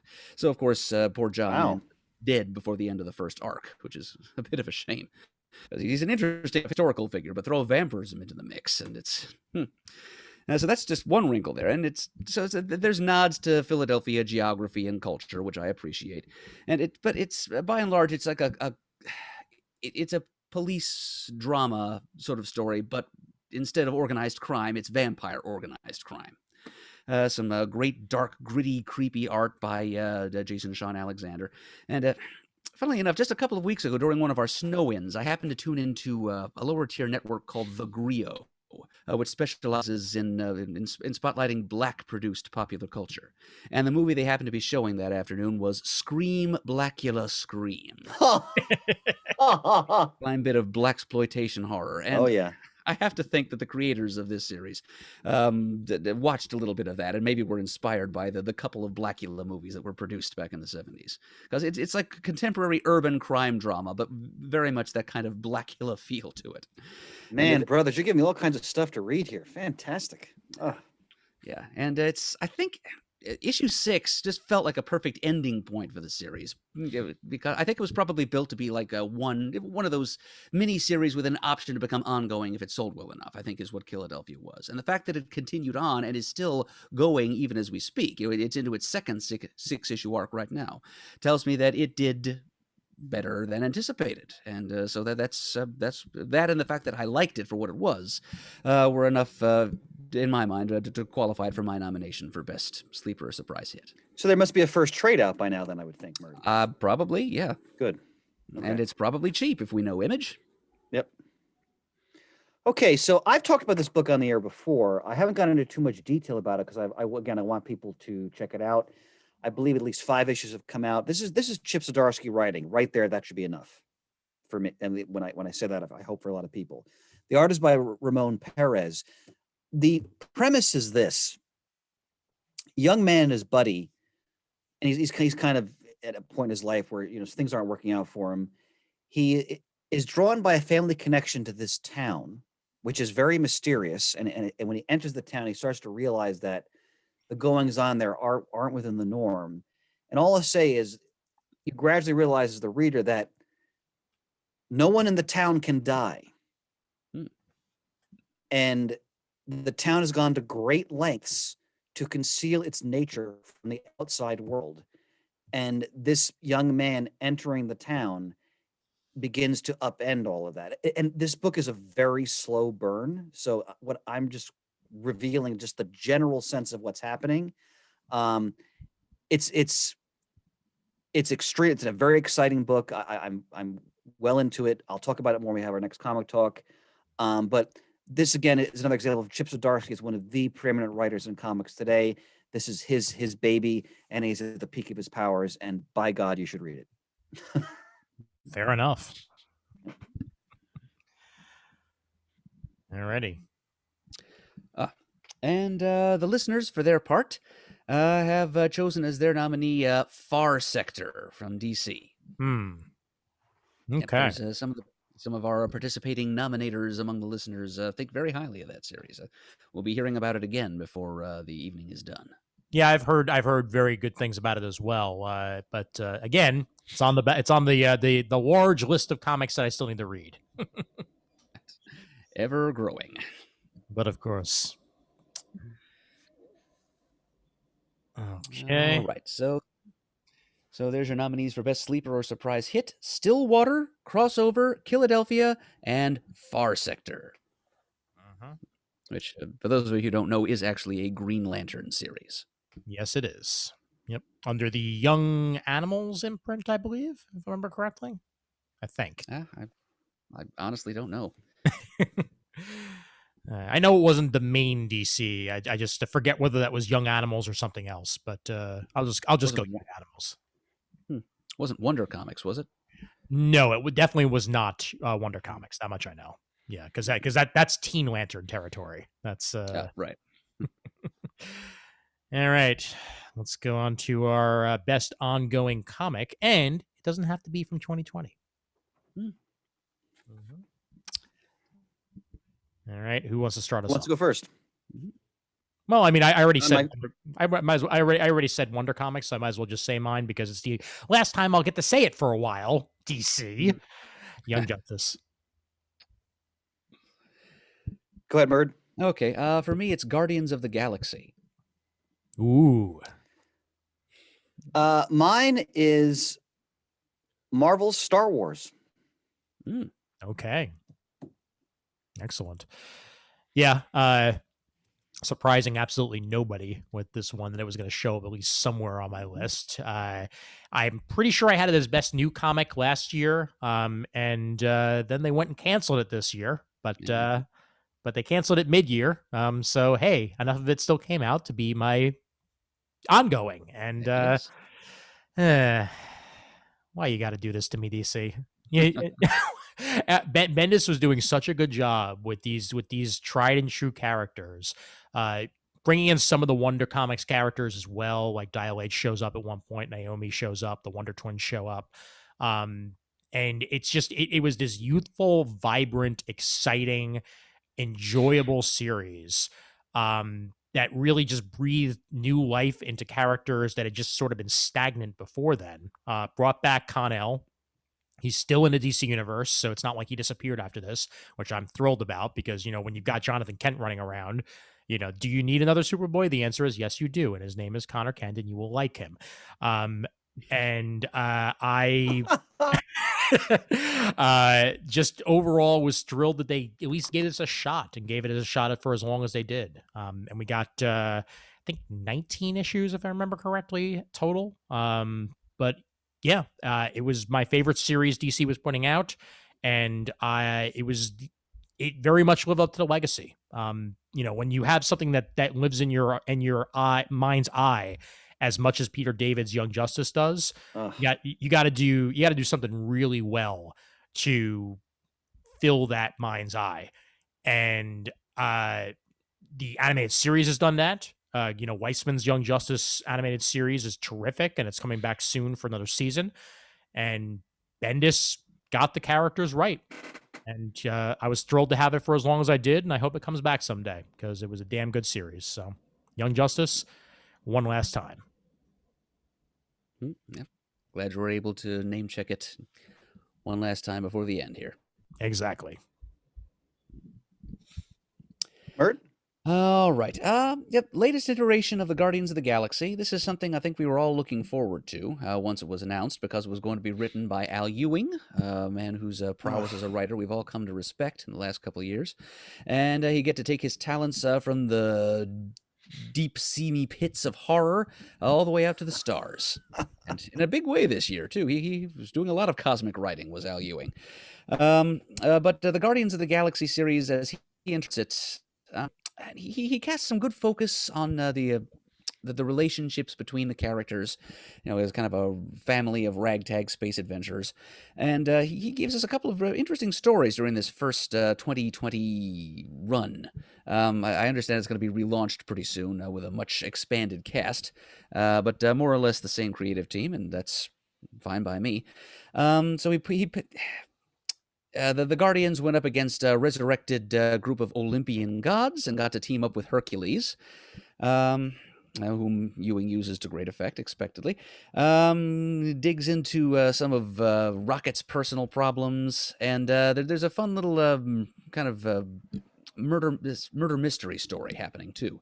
There's a summit between representatives of a variety of different extraterrestrial cultures. It's a tie into the Empire story arc. And one of them is a bad actor, someone with the ability to change shape, apparently.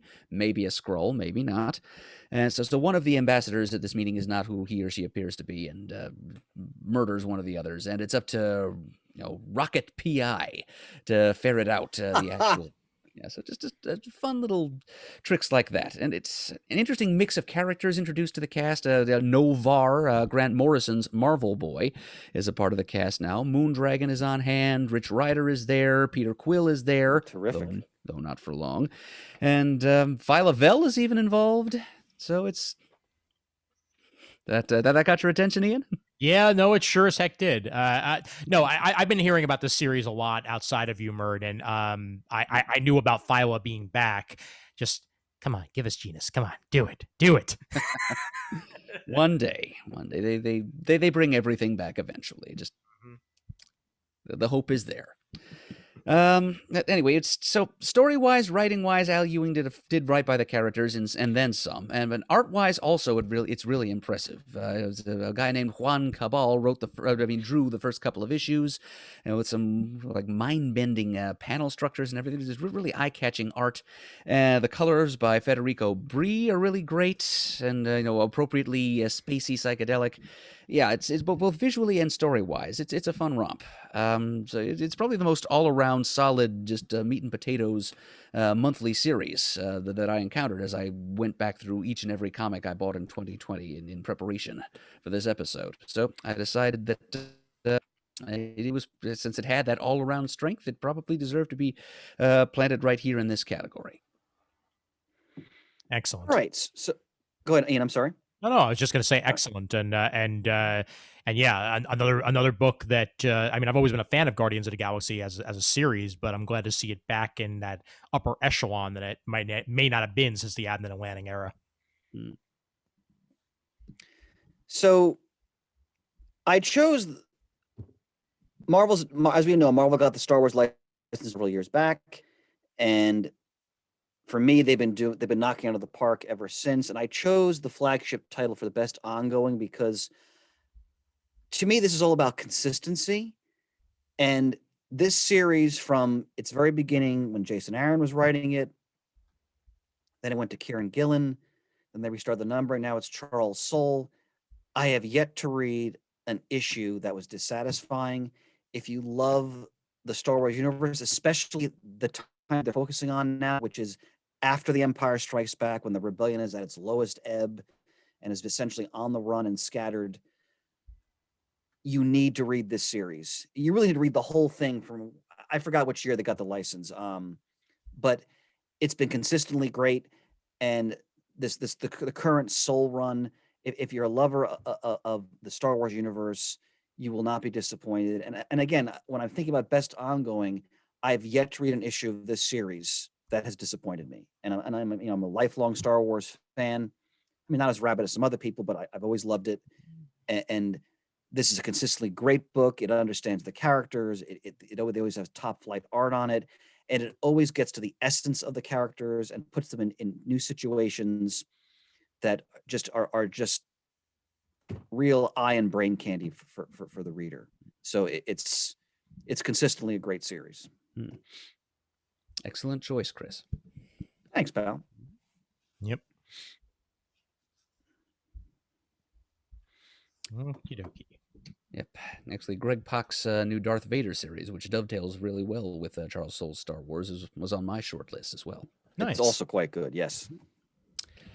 Okay, and chiming in from the listeners, their choice is Chip Zdarsky's run on Daredevil. Okay. Continues to get good love, and I'll need to read 6 more issues of it to see what I think further into it, because I haven't read it since. Yeah, we talked about how much we love the first arc. So yep. Mm-hmm. Okay, so to review, the nominees for Best Ongoing Comic, not necessarily new in 2020, are the latest volume of Star Wars, the latest volume of Guardians of the Galaxy, Young Justice, and Daredevil. Okay. Which brings us to a category that is sometimes something of a bugaboo. Best graphic album, meaning either an original graphic novel or a collection of earlier material. Easiest one for me this year. Okay, Chris, start us off. Well, easy for me too, in that I could think of one and only one good idea for it. Well, right, I actually had to struggle between 2 choices by the same creative team. And I'm sure some listeners already know where I'm going with this. So I already know where you're going with it. I think your co-hosts know also. Yeah. Yeah.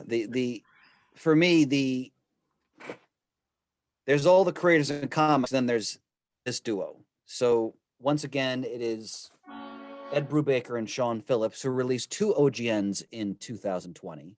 First, Pulp, which I talked about on a previous comic talk, and then right before the end of the year, Reckless.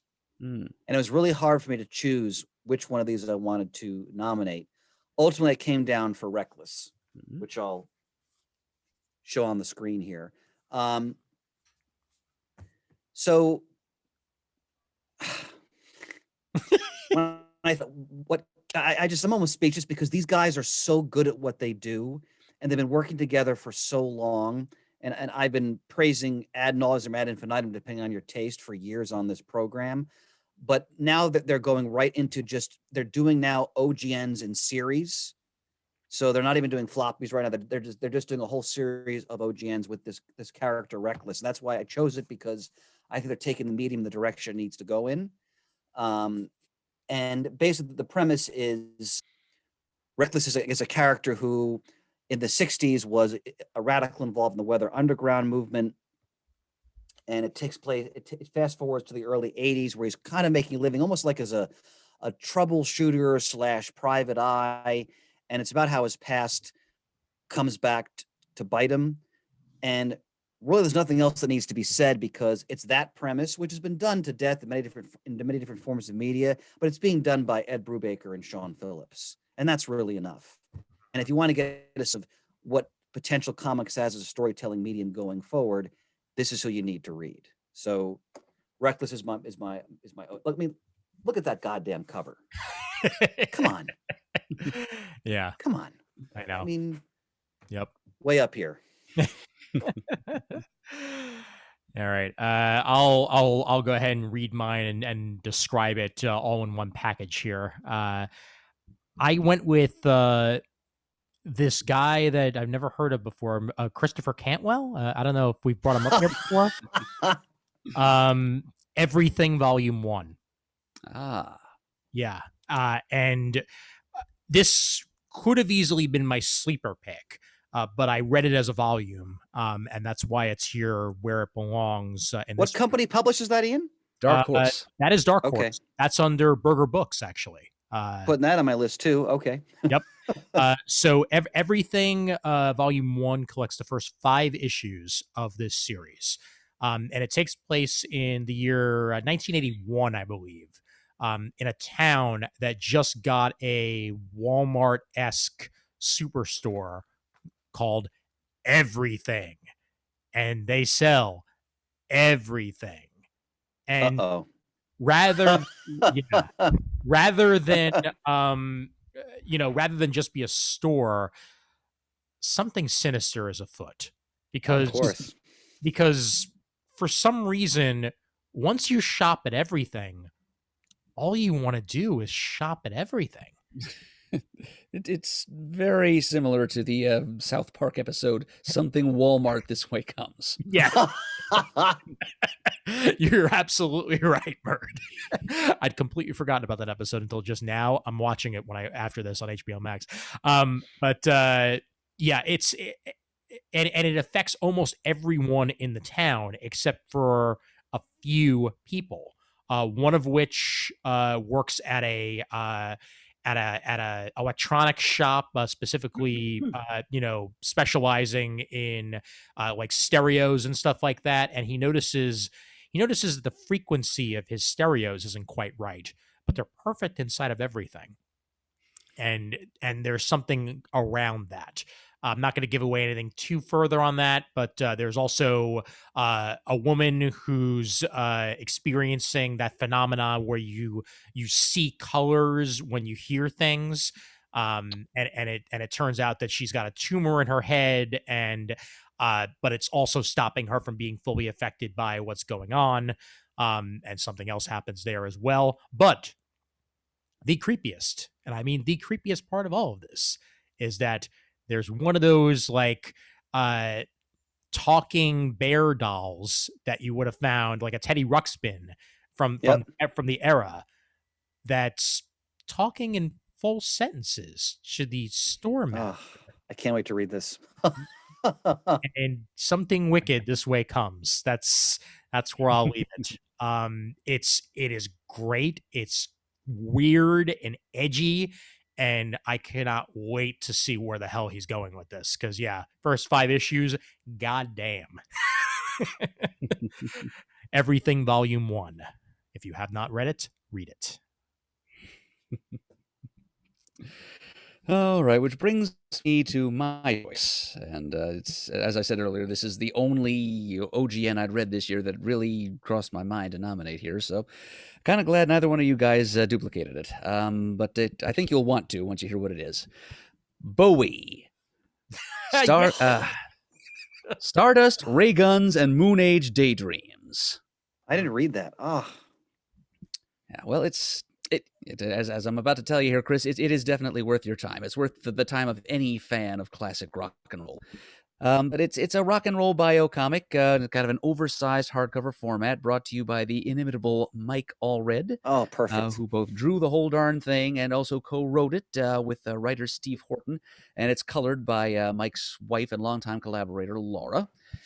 And it's kind of a it's a trip through the rock and roll cosmos with David Jones, who would become David Bowie, who would become Ziggy Stardust, who would become all kinds of other things and people.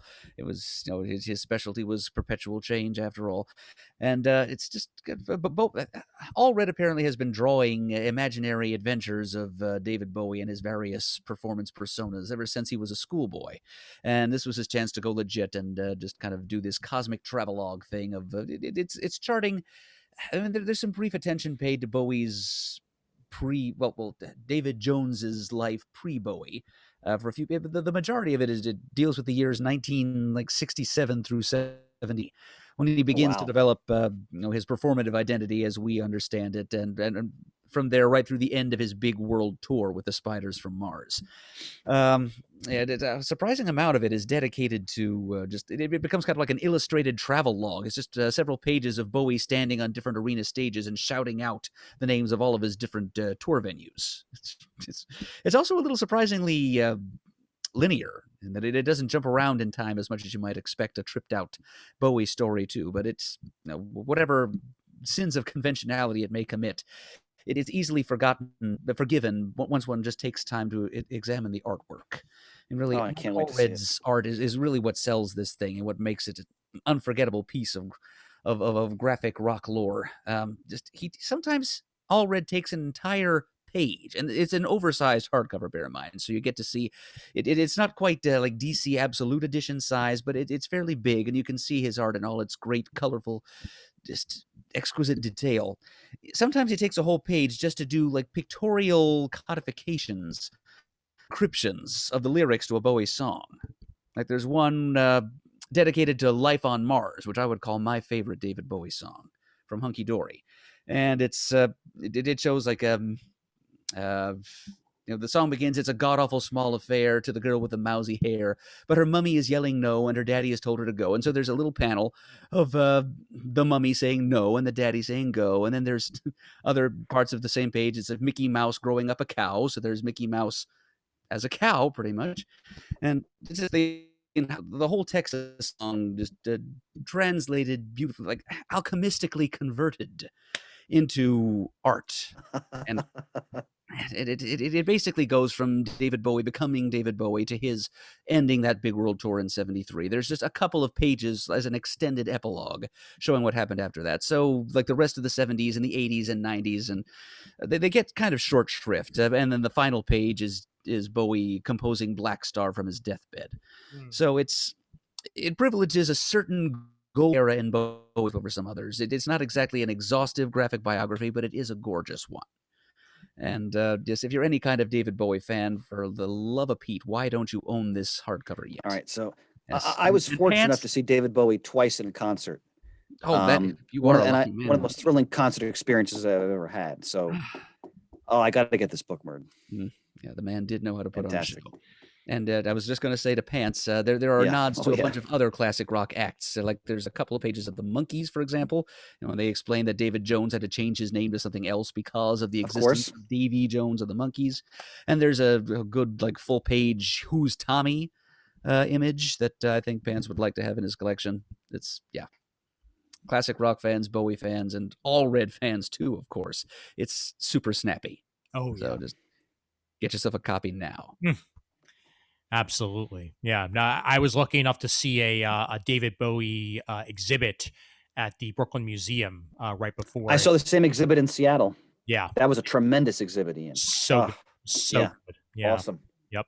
Immersive sound presentation. So like you had on headphones the entire time, and you were walking around, and they would play different Bowie songs for different parts of the exhibit. So fun.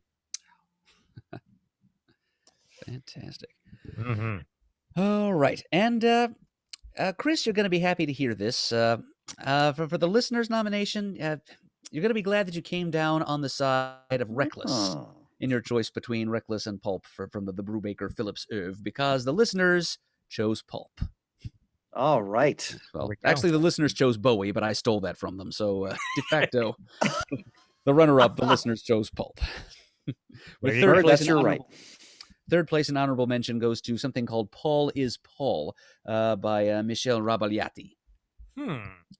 Haven't heard of it, but a couple of our listeners apparently thought highly of it. Interesting. Neither I had not heard of that either, and now I'm gonna have to look up what the heck that is.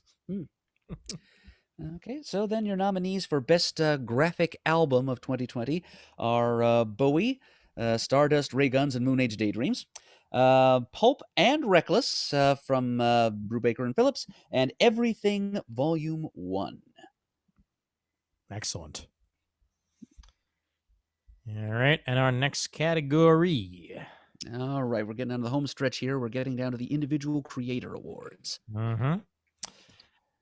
All right, I think, Murd, you want to go first?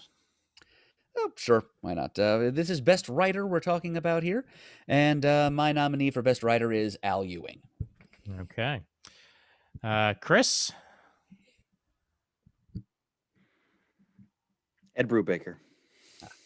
Okay. Glad you went that route, because I'm probably going with your second pick, Christopher Cantwell.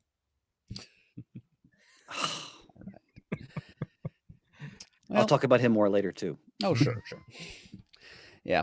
Well, we've said lots of complimentary things about Ewing's work lately. We've got an episode in the works coming up real soon where we'll be talking about his work of the last couple of years in a little more detail. But he had a pretty big year, I think. Not only does he continue to bring us Immortal Hulk monthly, including a couple of special issues this year, but he also gave us that spectacular volume of Guardians of the Galaxy I was talking up earlier.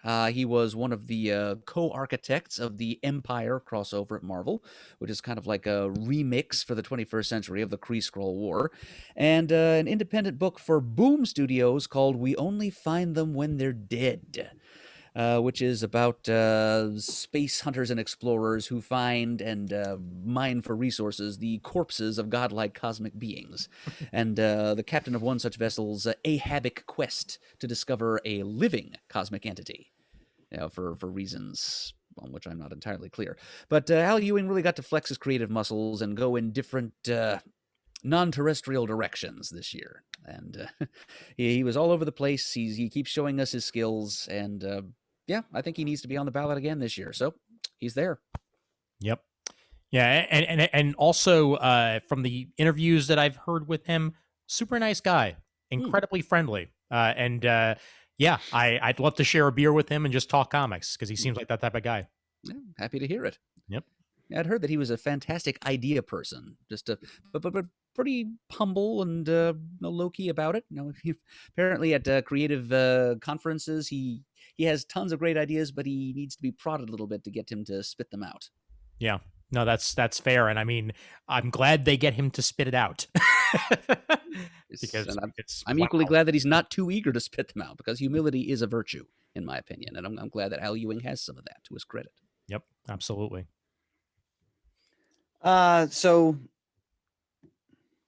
it's Brubaker. I mean, I think the proof is in the pudding in that for the OGN category, 2 of the selections are books he wrote for 2020. Granted, he's not doing a monthly book right now. I mean, they've been doing Criminal for quite a while recently too. But for me, pound for pound, I mean, except for maybe Greg Rucka, the best writer in comics today, someone who's moving the medium, I think, in directions it needs to go in terms of format, genre. One of the great living masters of the medium, especially when he works with Phillips. So that's my best writer. Yep. And a guy who, decided to forego the big 2 essentially at one point in his career for absolutely his benefit, because exactly what you said about format. I don't think he'd be able to be doing what he is doing right now with Marvel or DC. And if he ever wants to go back to the big 2, and because he's told great stories for both, wonderful, but he doesn't have to. Oh yeah, exactly. So. Yep. That combined with the TV and movie work that he's done and all that jazz, he's good where he is right now. Yeah. All right, and I won't say much about Cantwell other than breathed new life into Iron Man. Apparently did a horrible thing with Dr. Doom that I'm gonna have to learn about soon. But again, even for surprises like everything, what a versatile creator. You know, what a guy who could go from like one end of the spectrum entirely to the other and bring it back around, and everything is good. I want So to thank you, because I was totally oblivious to this book, so I can't wait to read it. yeah, Fantastic. yeah, completely. Like, I mean, I remember us mentioning it on a previous previews, and then it was up for sale on Comixology like maybe a week or two ago, and I grabbed it, and it was absolutely well worth my time and effort. And yeah, I mean, pretty much it at this point, the way that you know I will read an Al Ewing book. Might be late to getting to it, but I'll get to it eventually. That's the way I'm going to be with Cantwell now. Like I have to read what he's putting out. It's just completely up my alley. So that's why he's there. All right. All right. And as for the listeners, apparently a lot of Daredevil fans in the voting this year because Chip Zdarsky gets the nod. Another great selection. Mhm. Yep. Runner-up going to Jeff Lemire among the listeners. Also great. Okay. All right, so the nominees for Best Writer of 2020, Ed Brubaker, Christopher Cantwell, Al Ewing, and Chip Zdarsky in alphabetical order. Interesting. And now from writing to art. Best artist. I'll start us off. Chris Samnee. Can't go wrong with that. Yep. Murd. Martin Morazzo is the name. Okay. What do you got? And forgive me if I mispronounced this. My choice is Kafu. Yes, the artist of Iron Man. Yep. Indeed. Yeah, Chris Samnee's on this list for Firepower. I mean, we brought up Firepower a little bit before. Robert Kirkman, as a creator, still manages to surprise me. Because like you expect one thing out of the gate. You know, you expect it to be, you know, bombastic, you expect it to be loud, you expect it to be cliffhangery, and you expect it to be you know, made for TV in essence. You know, like I love Invincible. Invincible was made to be an animated series, which is why it's now going to be an animated series in like 2 weeks. I cannot freaking wait. Walking Dead, made for TV. Like you knew it was going to wind up happening. If they didn't make a movie, they were going to make a TV. This is a love letter to Iron Fist, to Shang-Chi, I have to read this. to that style of a book. And it just to describe it to you quickly, it's about a guy who goes searching for this lost temple of martial arts, and you think it's for one reason, and it turns out to be something entirely different. And they're being attacked constantly by this other clan. And then by the time the first OGN is over, it's 15 years later.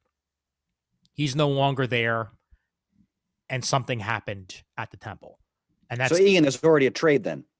Yes. Okay, good. There was a pre-trade. Essentially, there was a first trade that acts almost as a volume 0, and that's where you get to know the character, and then the series itself then starts after that, 15 years later. Wasn't there an FCBD book with this character? Yes, there was.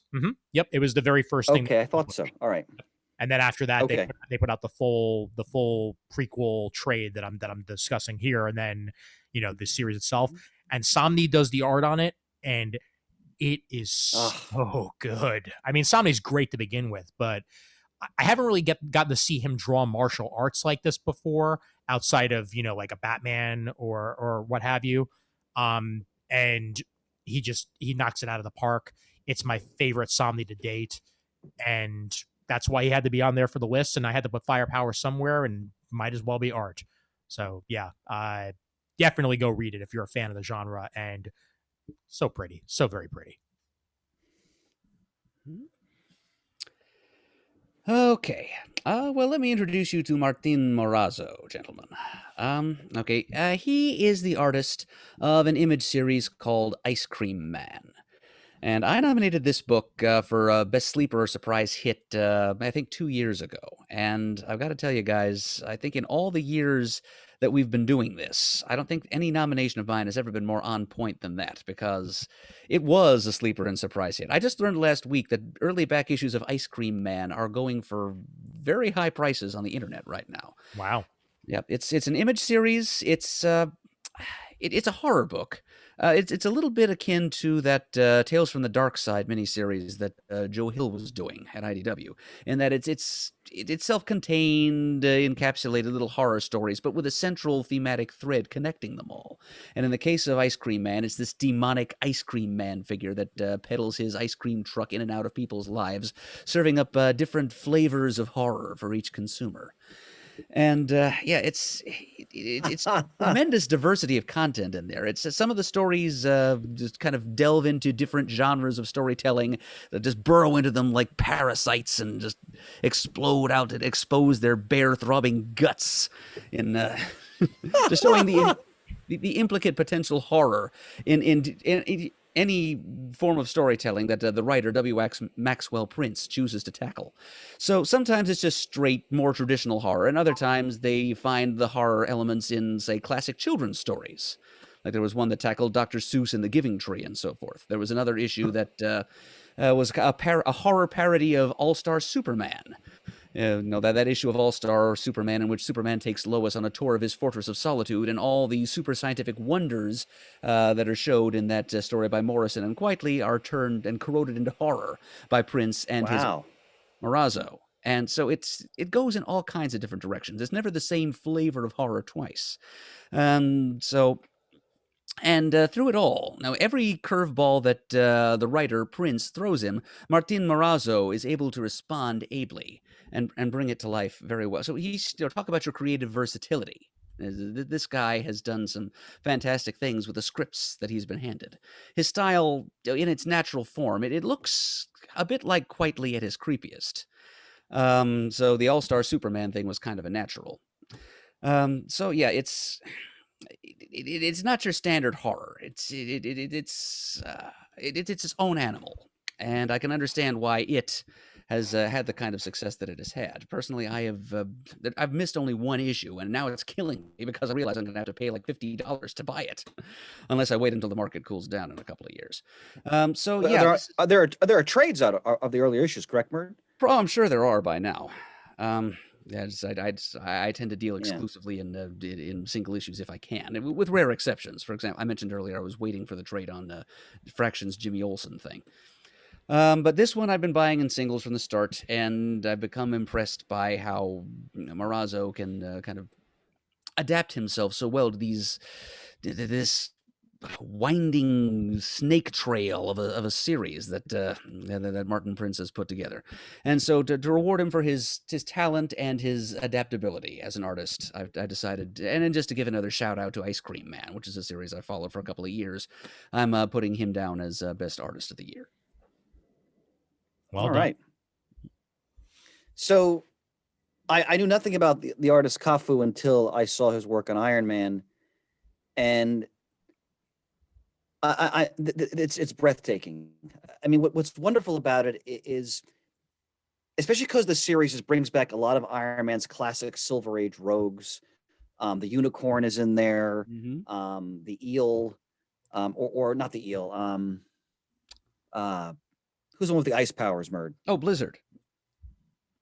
Blizzard. Yeah, originally Jack the and Frost. controller. Yep. Mm-hmm. Yeah, the controller, and then of course Korvac. And what's beautiful about his art is that it's so rooted in the classic designs of those characters, but there's this glorious sheen to it that I think is so important when you're capturing the high tech world of Iron Man. And it is astonishingly beautiful, and it just so captures the sort of the feel of the world of Iron Man. It's just a feast to look at, and I have to admit I'm not familiar with his work otherwise, but what I'm seeing in Iron Man is just eye popping. So that's my selection. Yeah, Kafu's art on Iron Man reminds me a lot of LaRocca's art from the Invincible Iron Man run, and I mean that in high praise. You mean the legendary Fraction run that LaRocca did, right? Indeed. Yep. Yep. That's some of the best Iron Man ever produced. Yeah, and that just So, says how good Kafu's art is, because yeah, it's up there. yeah, it's high praise. Yep. And the listeners, Murd. Now, the listeners, well, Chris, I'm glad that you decided to go with Kafu instead of Sean Phillips, because that was the listeners' first choice. And if you had taken that from them, we'd be left with a 4-way tie for second place, which would have And Murd, I'll reveal shortly why I did not choose Sean Phillips, actually. Oh, okay. To be continued, for sure. Yep. But the listeners' second choices would have been Jamal Campbell, Shane Davis, Jorge Jimenez, and Dan Mora. But as it is, Sean Phillips takes his place on the ballot. Excellent. So then the nominees for Best Artist of 2020 are Kafu, Chris Samney, Martin Morazzo, and Sean Phillips. All righty. And now over Final to four, gentlemen, the final four. Yep. Mm-hmm. All right. Best writer artist, Murd. Mike Allred. Okay. Chip Zdarsky. For me, it's always kind of easy every year. Terry Moore. Mm-hmm. I figured. Yep. Okay, yeah, Mike Allred, just kind of copy and paste everything I said about Bowie here, because that's the center of it. Plus, also the wonderfully weird sci-fi romp X-Ray Robot that Allred wrote and drew for Dark Horse, that 4-issue miniseries. It's yeah, the cover for that is it's about a scientist who encounters his future self, who has become kind of a cyborg, and the adventures they have together through the time stream, encountering other versions of themselves and also some sinister entities along the way. And so it's the front cover of the first issue, or a variant front cover of the version I have has this variant cover on it. It's basically all 4 or 5 different evolutionary stages of the scientist as he becomes this robotic alter ego. And they're doing kind of like a 60s rumba line together. That's the kind of wigged out 60s inspired aesthetic that Allred sometimes pursues with his art. And yeah, I love his stuff. And this year there's kind of an unusual amount of it. So what the heck? He's got to be my best writer artist of the year. Mm-hmm. Yep. All these selections we've made are they're all great masters. I mean, man. Oh yeah. Yep. And Zdarsky gets to be on my list, not just for covers, because he, the covers that he does for a lot of his writing is, superb. I mean, I think of the, Spider-Man Life Story covers and how amazing they are. But this year he did conclude Sex Criminals. And issue 69. Oh, I haven't finished that. Okay. Yeah, I haven't gotten to it yet myself, but I've seen the art on it, and I know it's just as good as it ever was. Issue 69, because they had to jump straight to issue 69 to conclude it. Of course. Concludes with the Fraction and Zdarsky's run there.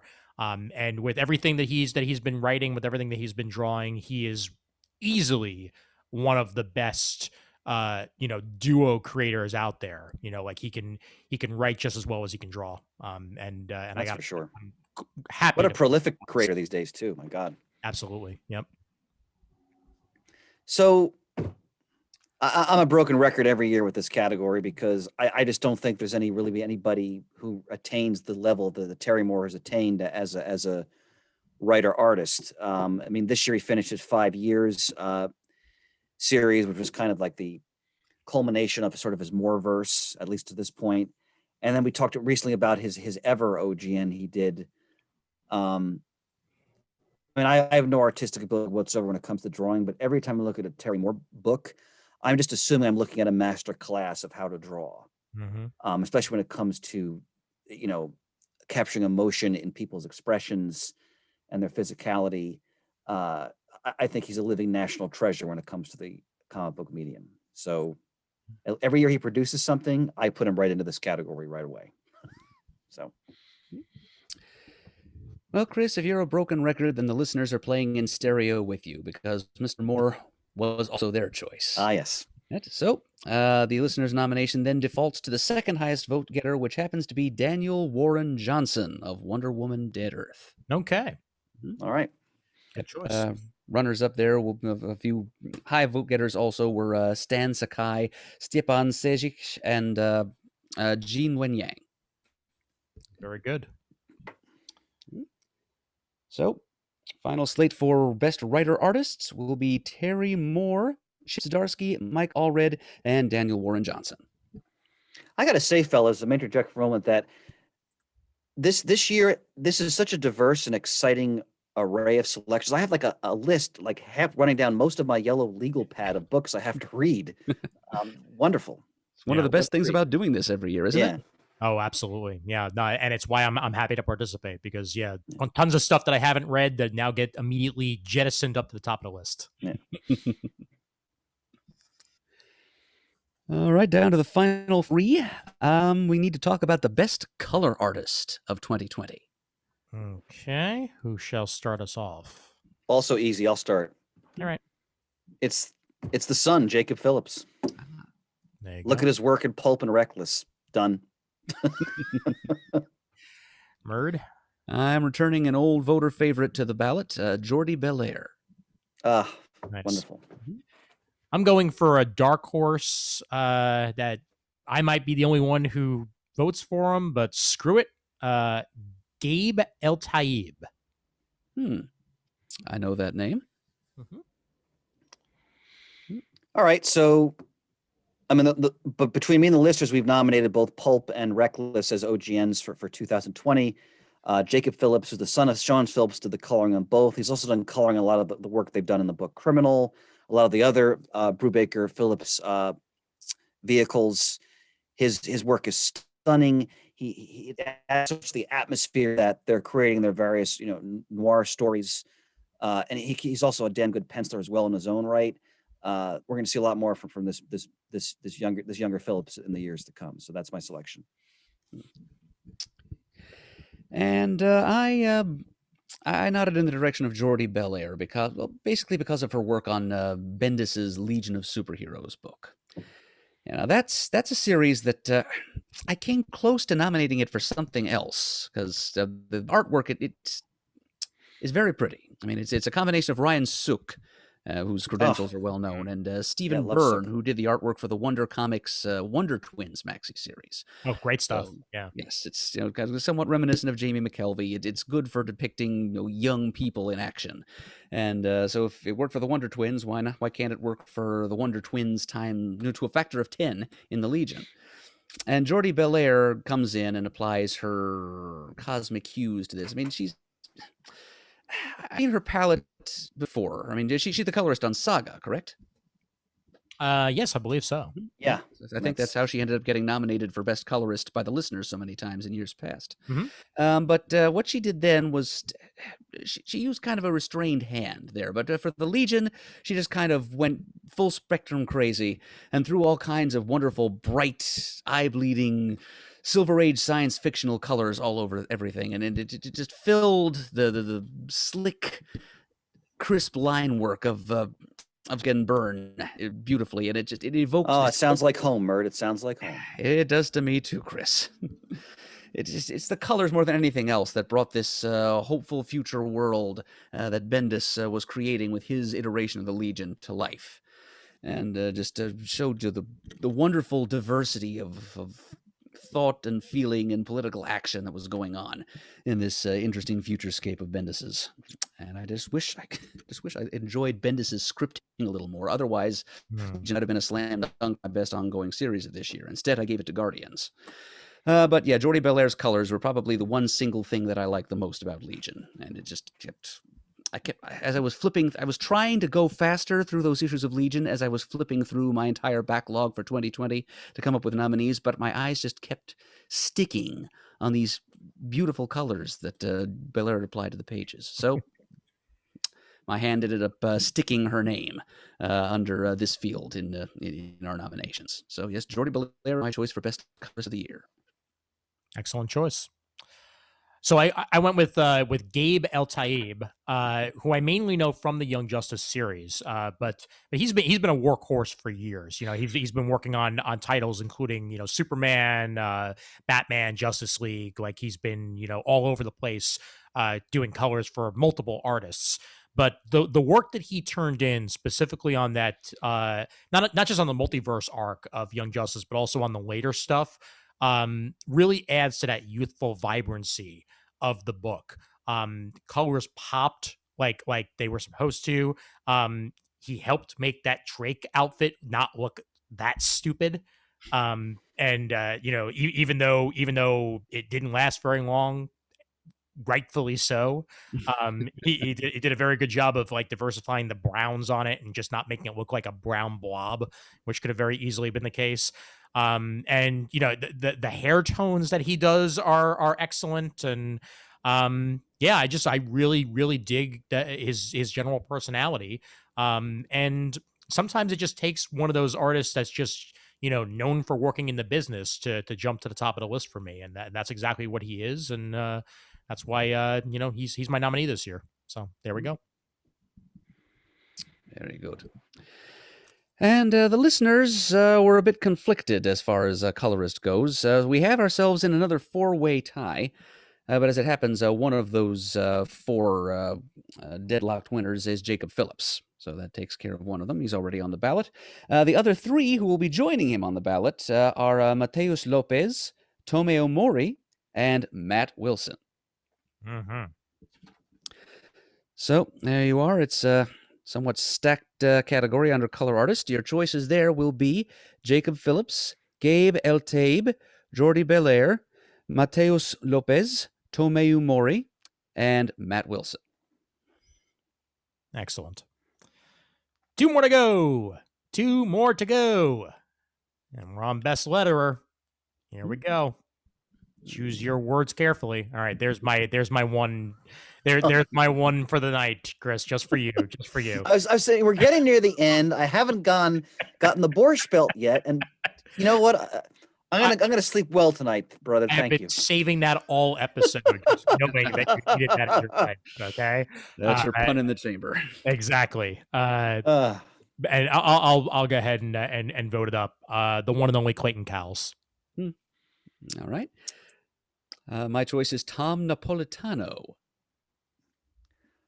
And this is what I was hinting at before, Murd. My choice is Sean Phillips. Ah, there you go. Right. For his letters as opposed to his line work. Oh, well done. Clayton Cowles, workhorse of a man, worked on everything, but he's working on X-Men right now, and that book needs a good letterer. Like with not just with the words that are being spoken, but with the sound effects and with the with those graphics, those meticulously made graphics that happen every single issue. You need someone who knows how to work with that correctly. And with the different groups of X characters that are in there too, like sometimes you get some subtle changes in the fonts that are used to try to diversify even that. And yeah, Clayton does a damn good job, and he always does, but especially on X-Men, that's why he had to be my pick. So there we go. Yeah.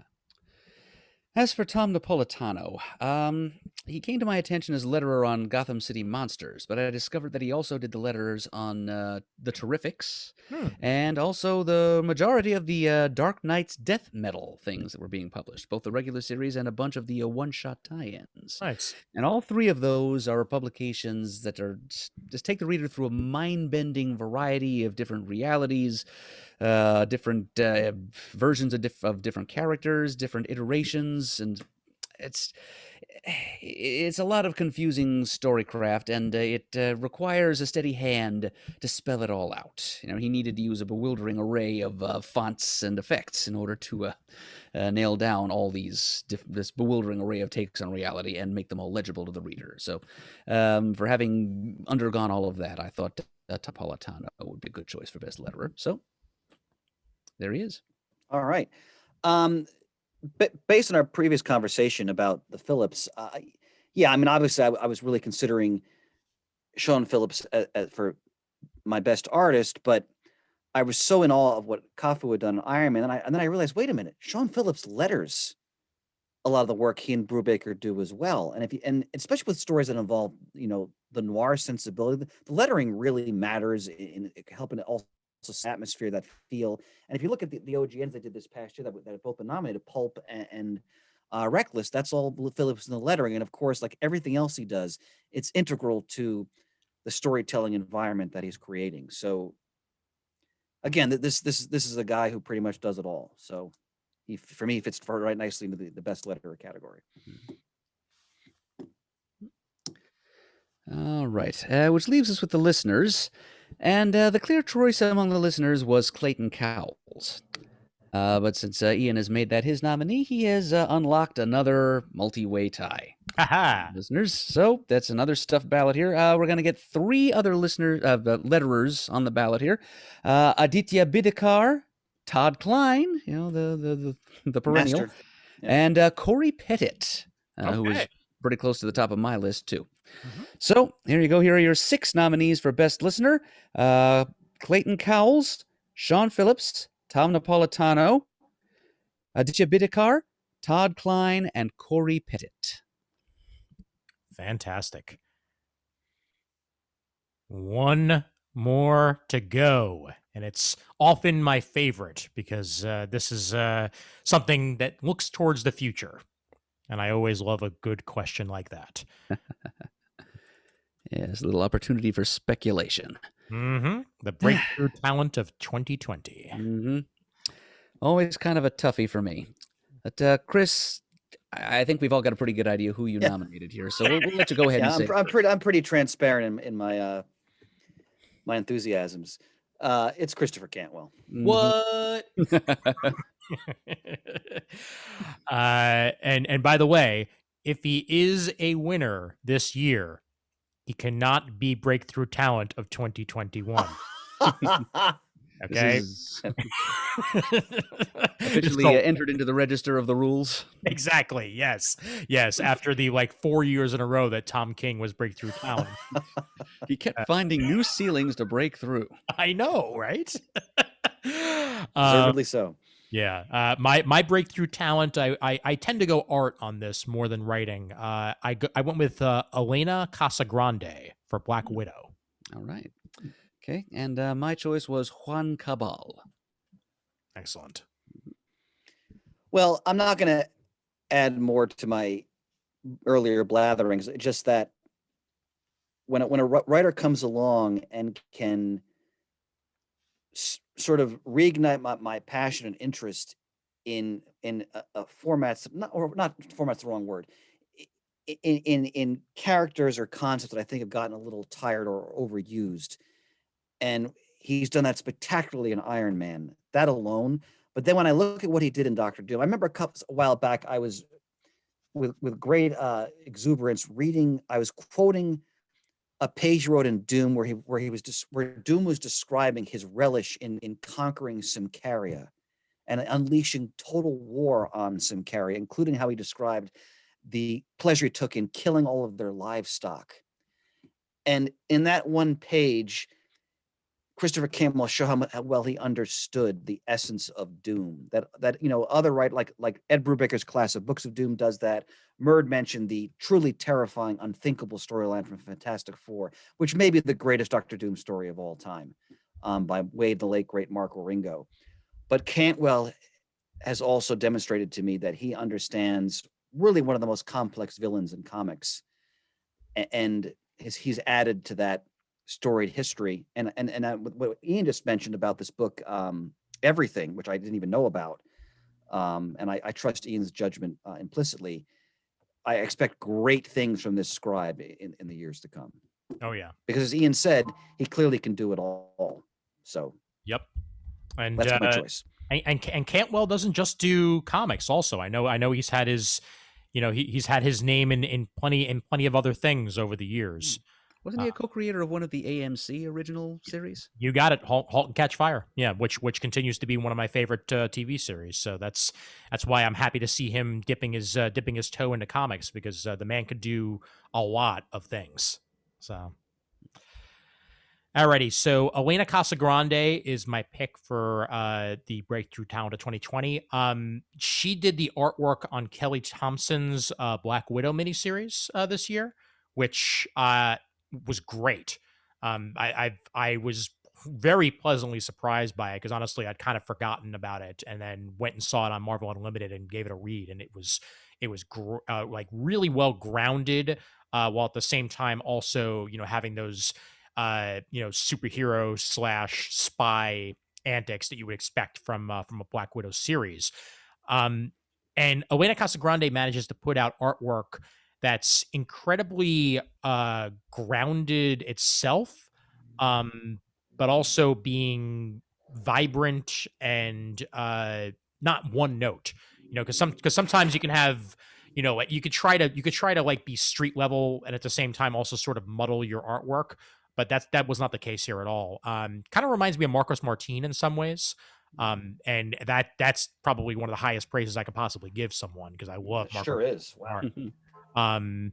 And I wouldn't be surprised if we see more of Elena down the road. I know she worked on Catwoman for a little while over at DC, and this was the first time I've really seen her artwork on a Marvel book. But yeah, Elena Casagrande, I want to see more of you, and here's hoping I do. And yeah, my nominee is kind of a stopgap effort here, because to me, Christopher Cantwell seemed like the clear choice, but I also knew it was clearly your choice, Chris. So I needed to have something as a backup, and Thanks, pal. like Ian, I went in the art direction. And Juan Cabal, I mean, is not new to comics in 2020. He had a couple of somewhat high-profile projects for Marvel even before that.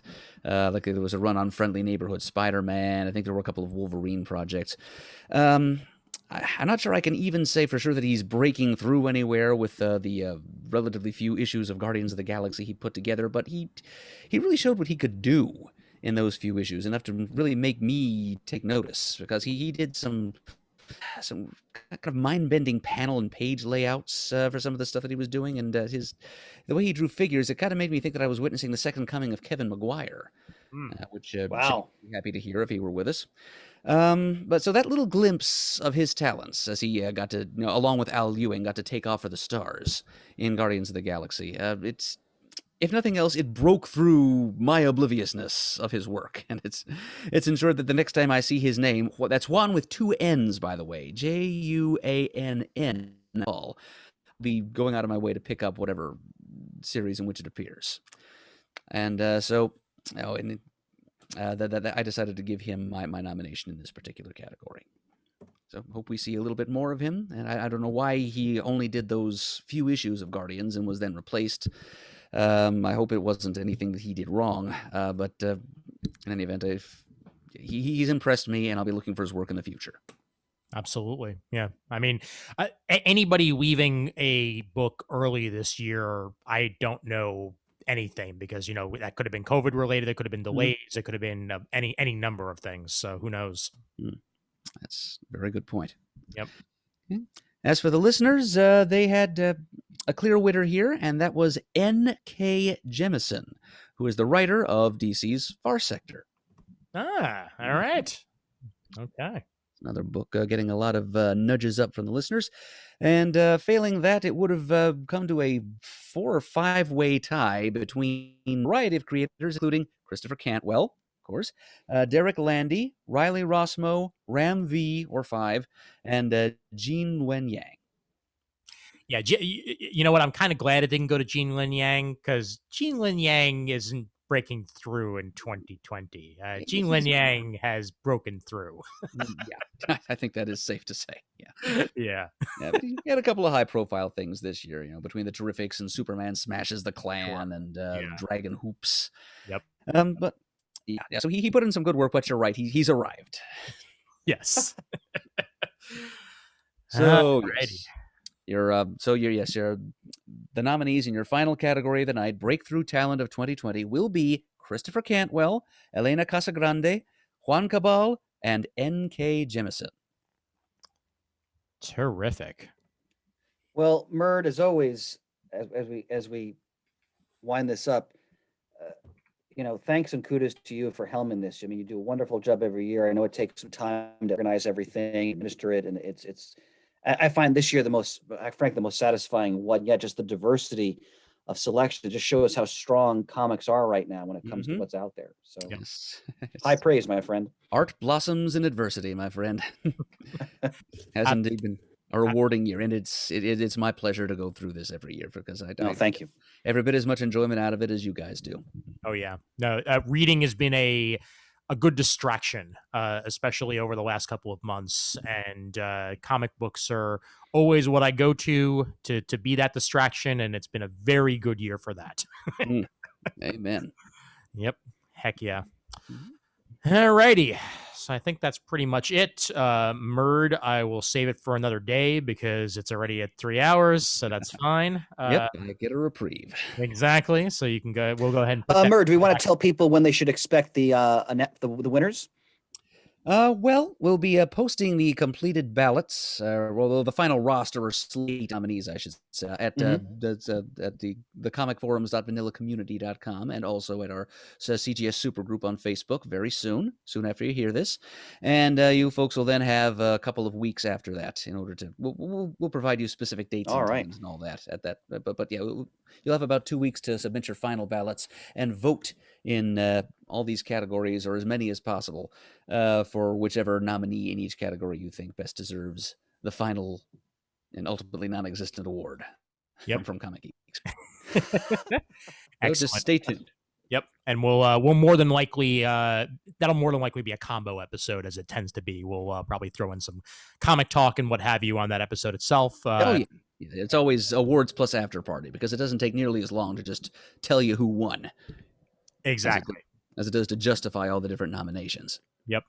Gentlemen, I'm going to do some planning on air as let's say next week we go ahead and throw a comic talk out there to the fine folks, as we do have a certain TV show concluding on the Friday after we record this that we may want to talk about. So sounds good to me. Exactly. Yep. So stay tuned, listeners, as we'll have as much WandaVision talk as you can throw into a hat next episode. So and maybe some Superman and Lois talk too, because yeah, also worthy. Yep, and I did watch the premiere of The Flash and have things to say about that as well. So I haven't yet, but I will have by that time. Terrific. Alrighty, so once again, to all of you listeners who support us over at Patreon, you are the best. And patreon.com/comicgeekspeak if you would like to support the show. Anything you can give is enough for us. And yes, that bow is indeed for you. So we thank you so much for your continued support with that. And now, in lieu of Shane, I do believe Murd will be giving us our final up. So majestic. One moment here as I try to do 7 things at once. Get that music going. Here we are. And also share the end credits image, because why the heck not? And there we are. And now, Murd, over to you. All right. If you'd like to send us an email, our address is comicgeekspeak@gmail.com. You can also leave a voicemail by calling 267-702-6642. You can like us on Facebook and also visit our Comic Geek Speak super group there and join up if you're a listener. You can go to the comicforums.vanillacommunity.com, which is our classic forum site where you can leave some feedback about this and other episodes of the show, and also engage in conversations on geeky topics with your fellow listeners and fellow fans of the show. We would like to give extra effusive thanks to those of you who have supported the show financially, either recently or in the distant past, via Patreon, private donation, etc. We truly appreciate it, and the show would not be what it is today without your help. And as always, we are uniting the world's mightiest heroes, one listener at a time.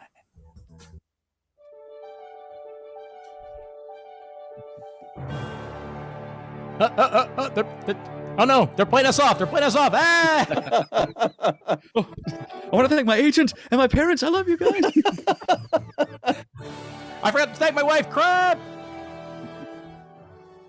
You like me. You really like me.